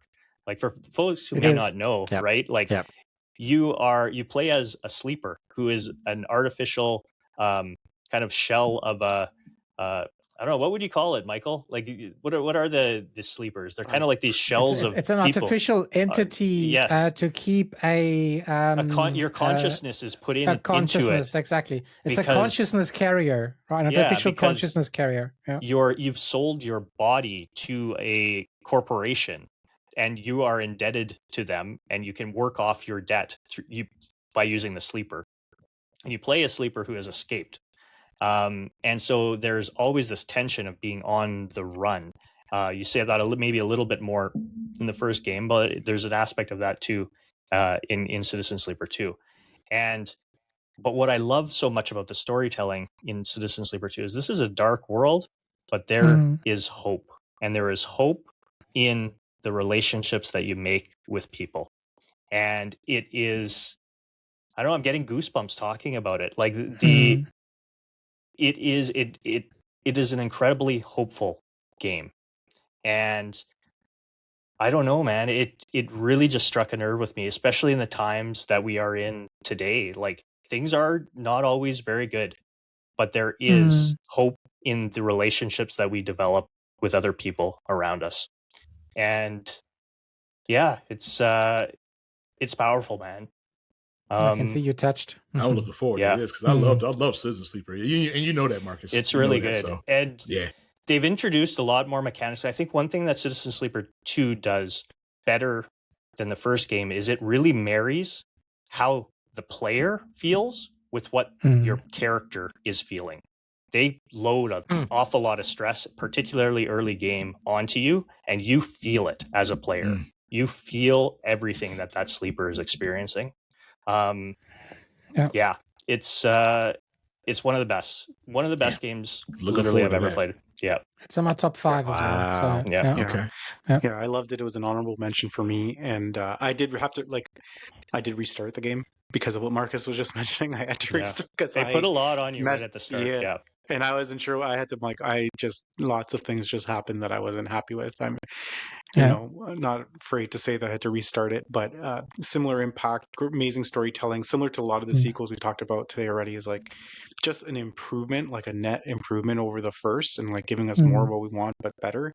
I remember some of the side stories and stuff just being really special. But yeah, it's interesting because it's a lot of text for those that haven't played it. It's like a lot of text, a little bit of dice.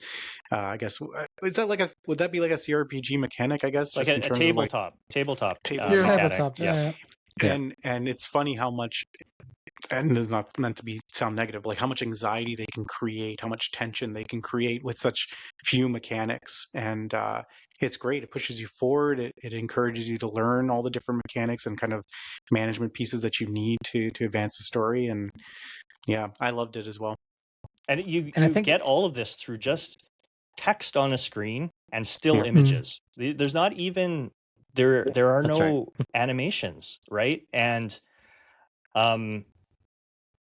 you get to know these characters are your friends. This is the other thing that I guess I want to, I'll let you guys kind of finish it off. But in my opinion, the ending of this story is immaculate. It is so perfect. I was feeling all the feels. I didn't want it to end. I knew they kind of like lead you as to where we're going. I did everything because I was putting it off as long as I could. And then when it ends, it's chef's kiss. So perfect. And I think the sound effects hard on this. Yeah, the sound effects are brilliant. Good. So, Go back to it. Yeah, Marcus, would you say that it's imperative that one also play Citizen Sleeper 1 if one has no contact or no experience with Citizen Sleeper? It's a good question. I don't think it's essential. You're definitely going to get more out of it. It's one of those games where you'll get more out of it, but I don't think it's a different story. It's a different sleeper that you're playing as. Right. I think that you'll definitely get more by playing the first one, but I don't think it's essential. Yeah, because some of the characters, you find them again in Citizen Sleeper 2. There are some callbacks, exactly. For sure. There are some callbacks, but a very different story. I think what this game gets or does very well, it creates tension incredibly well, because I don't think ever do you feel at peace of not being pursued, if that makes sense. So you need to be on the run all the time. And that's what this game does brilliantly well. So, yeah. I just realized that I'm the one that picked Citizen Sleeper 2 for Backtrackers this year, Marcus. So, continue. Right. Yeah. There you go. There were some really great storylines that reminded me of some of the better, like the side quests that reminded me of the better, like science fiction or like space science fiction that have stuck with me, and like really it hinges on like the morality choices of some of the characters. So yeah, really standout game for sure. I'm looking forward to this. You okay? Because I love the first one. So, but to what Marcus was saying about the writing, I'm not too surprised by that, because even in the first game, the writing was really good. Great even. And like you said, if you can have nothing but just reading and still images, and you can still have your emotions conveyed like that, that's it there and shows how powerful that writing is. Then if it can do all that without the aid of voice acting, AAA budgets, and all that kind of stuff. So nice, man. Is it on Switch at all for Mac or not? It's on Switch, right? Yep. I'll tell you this. I'll tell you this, Marcus. Everything. I'll tell you this. Your speech has moved the needle from I'm never playing this thing to I will maybe. You're selling me. No, I'm being sincere. You're selling me hard on this. Yeah, it's moved from like. I do think that you would love the story. There is a lot of reading, but I do think that you would love the story. And look at it like you played the game wrong. The first game wrong, right? There was a literal bug in the game that slowed everything down, and you thought that was part of the gameplay. Right. Yes. And and it was really dragging. It was a easy fix. You just had to force close the game and restart it, but you had it as it's left it. Yeah. Yeah. It's left in rest mode. It's like whatever. Rest that's mode. How I play it just got increasingly slower. Not only is there a lot of reading, but it got increasingly slower for you. So it's really funny. Which could be real for a sleeper, right? Yeah. The sleeper could be like that. So the reason why he found out, because we were having a chat about it, and Matt was talking about it, and me and Marcus were like, "Yeah, nah, that's not how the game is supposed to go." Yeah, he thought it was part of the game play. Yeah, yeah. So I meant maybe. You sold me to maybe. Yeah. I'll continue working on him. Marcus, leave it to me. I'll take it. I'll take it at this point. Yeah. Yeah, Michael's relentless. This in Cwag's number one, so now I'm wondering which one is it going to be of all the games that you played. Yeah, there's a lot of them. So I guess I'll wrap up with my number one favorite game this year. I guess I thought it was so obvious. I'm really surprised. Xenoblade X. No, that was there's no way. That was number. There's no 5? way it's number one. No, I knew it was somewhere on his list, but I didn't think it would be number one. Yeah, number 6. Not so one. close. No. Basically, when I was going back and forth between this and Alan Wake 2, I think I figured it was mostly because my number one I had played first, and it just really shattered my expectations. It's Control. Oh. Got it. Control, like I think I've spoken on it earlier this year, so I won't go into it. I know we're coming up on 3 hours, but this game, I just didn't know anything about it. Like, and I think honestly, that's really what I've learned is try to go into any game with the lowest expectations you can, or try not to read up on everything, because that might be a little bit of maybe where Claire Obscure was a little lower for me, is just because like everyone was talking about how it changed their life, and I really liked it, but I just didn't quite get as much out of it with that. Where with Control, just like completely blew me away. Again, like kind of similar to Alan Wake 2, this is not something that you're going to get every answer put together, and you're probably going to be like me, trying to scour the internet and seeing what does this lead to, what does this mean. This kind of introduced me to the Remedy connected universe.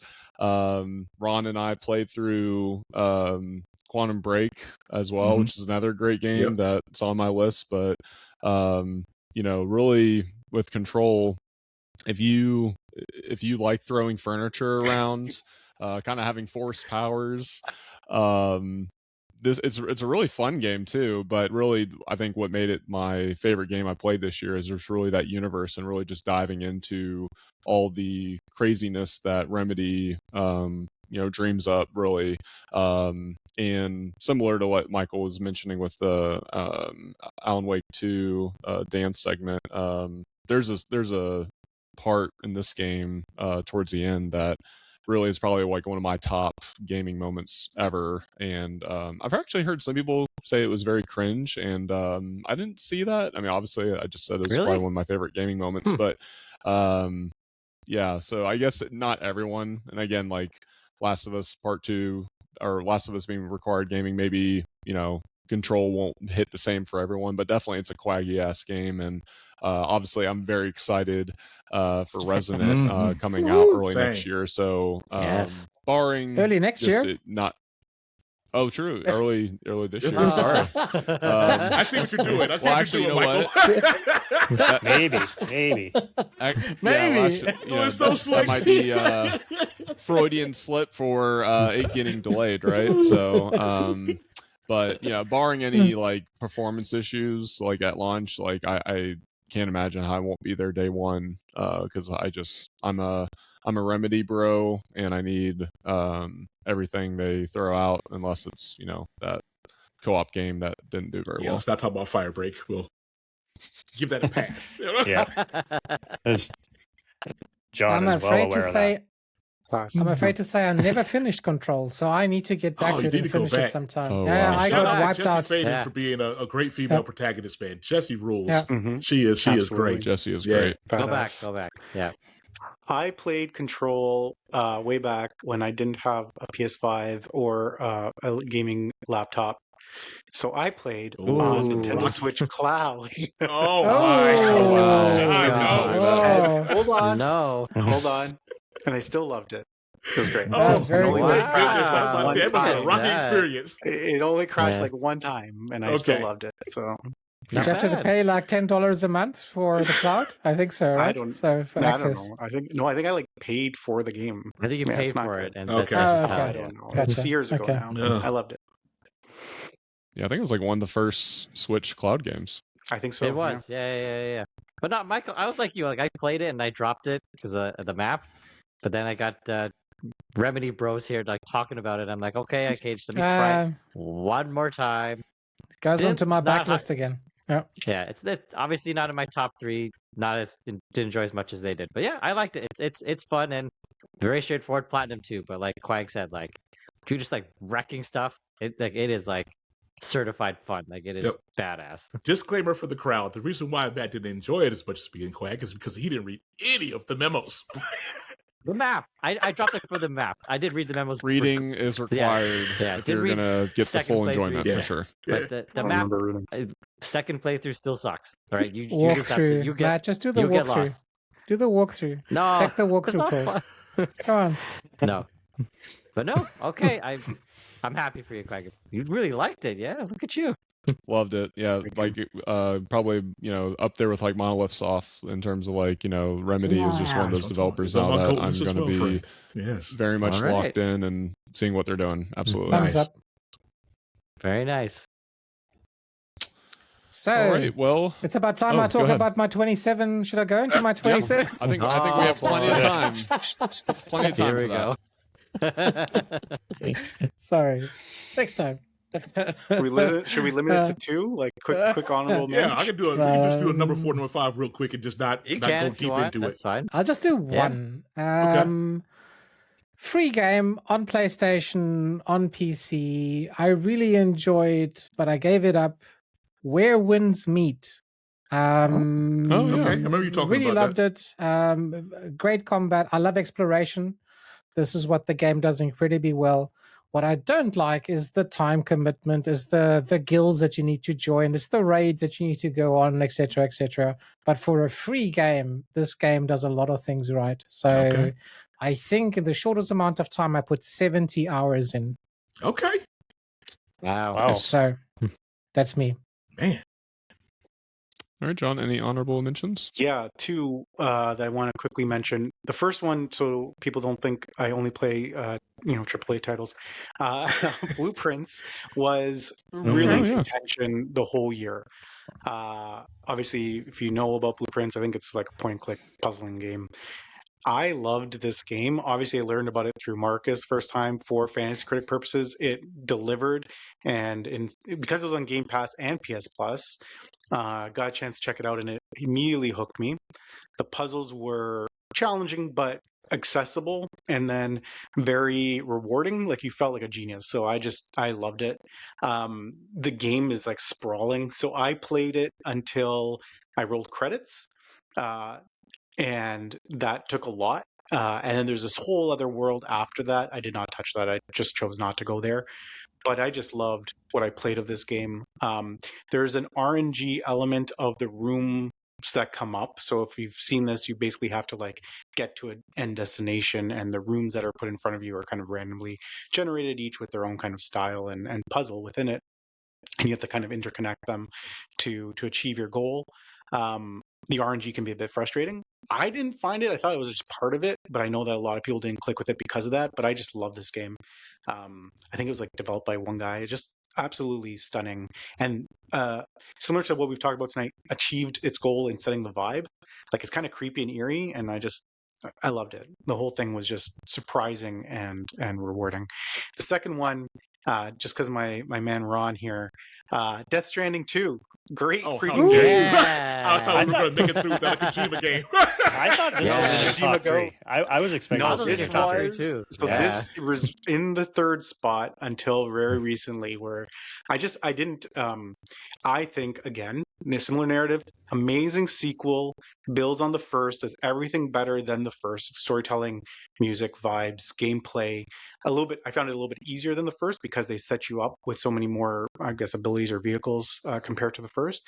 But just such a, again, voice acting and the acting generally, Troy Baker's just like off the walls in this game. It is a great ride, and just etched out of that top 3 spot. I should mention actually, when I look back at my year on PlayStation, not only was my second most played game after Yote, but actually Death Stranding 1 was also in the top 5. So it's actually a OFE match. It's a one full experience. Death Stranding making the 4th spot on the list. So I loved Kojima it. Guy, confirmed. Apparently. Didn't expect that this year, but nice pick. Yeah, loved it. Yeah. All right. Nice. All right, Ron, you got a couple? I do. My first honorable mention, I'll throw Space Marine 2 out there. Anybody who's played Space Marine knows what they're getting into. It's gritty, it's rugged. The co-op makes it even funner. There's not too much to say about that. That's all action. There's a story there, but you're not there for that. You're there to sit there and explode things, rip heads off, put chainsaws through stuff, mow things down with your guns, weapons free. That's all that is about that. That's what Space Marine is. Second honorable mention, Helldivers 2. Another great co-op game. Really enjoyed that. The shenanigans, even when things go wrong, you're still having a great time with that. They nailed the formula for how you should do a live service game. You can earn things grinding things out. You don't have to sit there and pay if you want to. Cool, but you don't have to do that. They're always introducing stuff. You have packs come up. They have these events where they introduce new weapons, things like that. The game is just a great time, and like I said, playing that with friends, there's no better multiplayer game that I've played recently that comes close to Helldivers 2. Great experience. Arc Raiders. I heard Arc Raiders is great, but I don't know about that one. That whole PvP part of it, I'm like, Oh, good. Matt, you got a couple? Yeah, whatever I etched out of the top 3 as of last night. Bumped out Paper Mario 1000 Year Door Remake. Enjoyed it. Absolutely. Understandable. Goated. Yeah, I loved it. It was very nice to play, just to reaffirm like nostalgic goggles weren't there. Still an excellent game. And then the second honorable mention, to my surprise, because again, I thought this game was going to be crap. Fables? I thought it was Bug going to drop Fables made it? No, get Bug Fables out of here. No. Get that crap out. No. Didn't even bother with that. I might show up later to share on my list. Uninstalled Bug Fables. No. Surprising. This was very shocking. Final Fantasy 16 rounds out my top 5. Excellent. Here we go. Yeah, I'm surprised. Let's go. It's fun. It is fun. It is epic. So much fun. The combat starts off shallow, in my opinion. That's a fair criticism. That's fair. Keep going, though. It's very deep. It is very, very deep. There's a lot of different things you can do. It took me by surprise because I was like, this game sucks. Everyone poo-poos on it. I'm going to just try. Nope. Top 5. I got my... you were very negative in the beginning. I had to talk you through that. Like, just keep with it. Yeah. That combat will open up. It's like, okay. No, I'm surprised. But yeah, that one's my second honorable mention. Hell yeah. Nice. All right, Marcus? Yeah, I got 2 as well. I could not get through a podcast without talking about this game. Keep Driving. So I really love Keep Driving.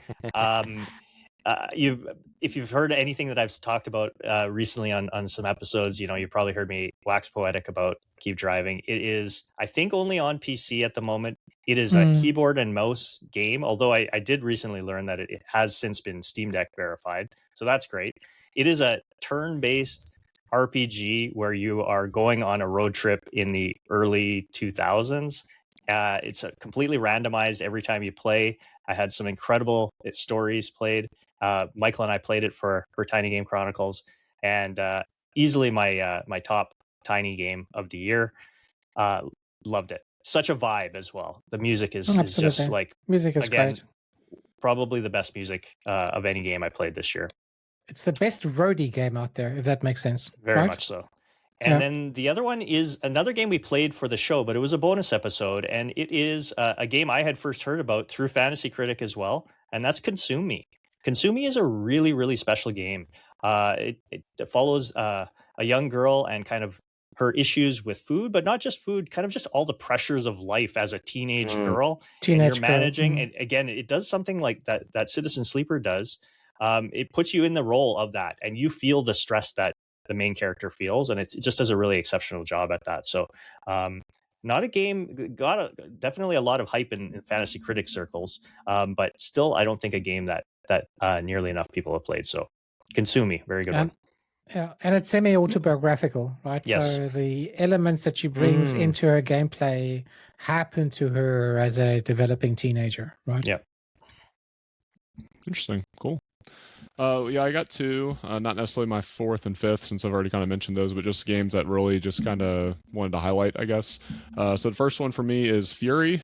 It is a little boss rush game that really is heavily focused on dodging, parrying, and if y'all know me, I love a good parry game. I've been trying to look for a game that kind of gives me that Metal Gear Rising Revengeance, the best Metal Gear game. Don't at me. Ron, I was going to bring up a Kojima game, even if no one else was, I guess, right? So, well, Revengeance actually is the one that he wasn't really involved with. So, I'll say that. That's not even his. Yeah, he didn't have nothing to do with that one. So that's great. Yeah. Well, there you go. Maybe that's why it's the best one. Probably. But yeah, the addicting, dodging, parrying. The soundtrack, if you've heard it, it's like a good synthwave 80s vibe. I mean, it's just, and it's also not even that long, so it might be Tiny Game Chronicles verified. I think it took me about maybe 5 or 6. It might be on the bubble, but Fury is a great game. Check it out.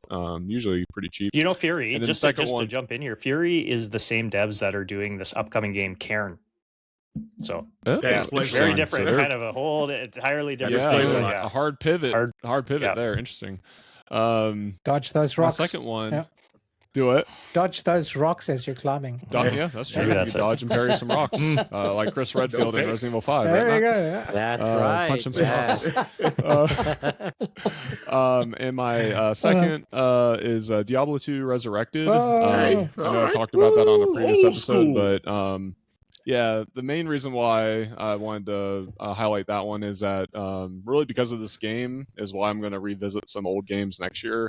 I've made for whatever reason, just seemed like I never want to play. I'd rather, not play a game I've already played before if I have new games I haven't played. But I really enjoyed just going through that, re-experiencing that. So, I got Bat and Kados on the dock. Resident Evil 4 I picked up. The remake, I mean, I played the GameCube. But, I think it is important to revisit some games. Yeah. So that's why I wanted to highlight that game. I enjoyed replaying through that game more than I thought I would in 2025. So very cool. All right. Well, I wanted to go ahead and thank our guests, Michael and John, for joining us today as we close out the show. Michael, where can people find you on the internet, my friend? So you can find me on Blue Sky under Drellesh, Drellesh, as well as on our tiny games community, together with our good friend Marcus here, my partner in crime in hosting the podcast. We've been doing this for just over a year. Looking forward going into our second full year, Marcus. So you're welcome to see me there as well as on our Discord, right? So if you wanting to hook up with me, then you're welcome to do it there too. So thanks so much for the invite, guys. It's been a mothership. Thank you.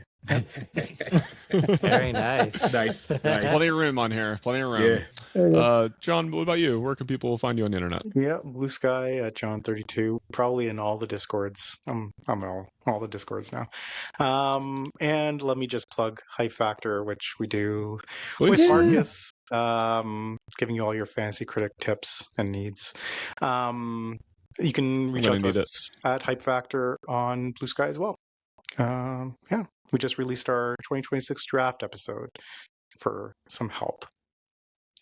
Yeah, but make sure you listen all the way to the end to the disclaimer, though. Yes, we stand by the important. Disclaimer. We don't. Yeah, the Marcus O'Neill Podcast Network, the Syndicate. We need to get a name, Marcus. We need to get a tagline.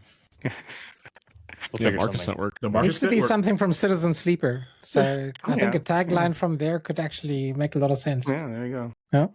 We'll storyboard it. Yeah.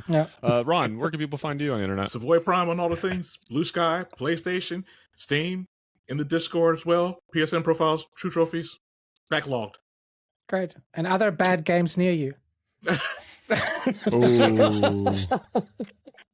I'm teasing you, Ron. You're right. Your invitation in the mail may get lost next year, Drellesh. Oops. I'm just kidding. Matt, where can people find you? You can find me as Nagachaka on Blue Sky, and in all the Discords, BFAM, Tiny Game Chronicles, all those things. All right, Marcus? Yeah, I'm Marcus O'Neill 79 on Blue Sky, and Michael and John have already done a great job at plugging the other places you can find me. BFAM Discord, obviously. Mm-hmm. BFAM.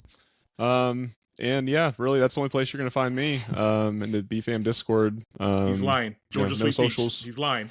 Oh, there it is again. Somebody. That's somebody there. Just don't know who. Funny. I know it's you, Mark.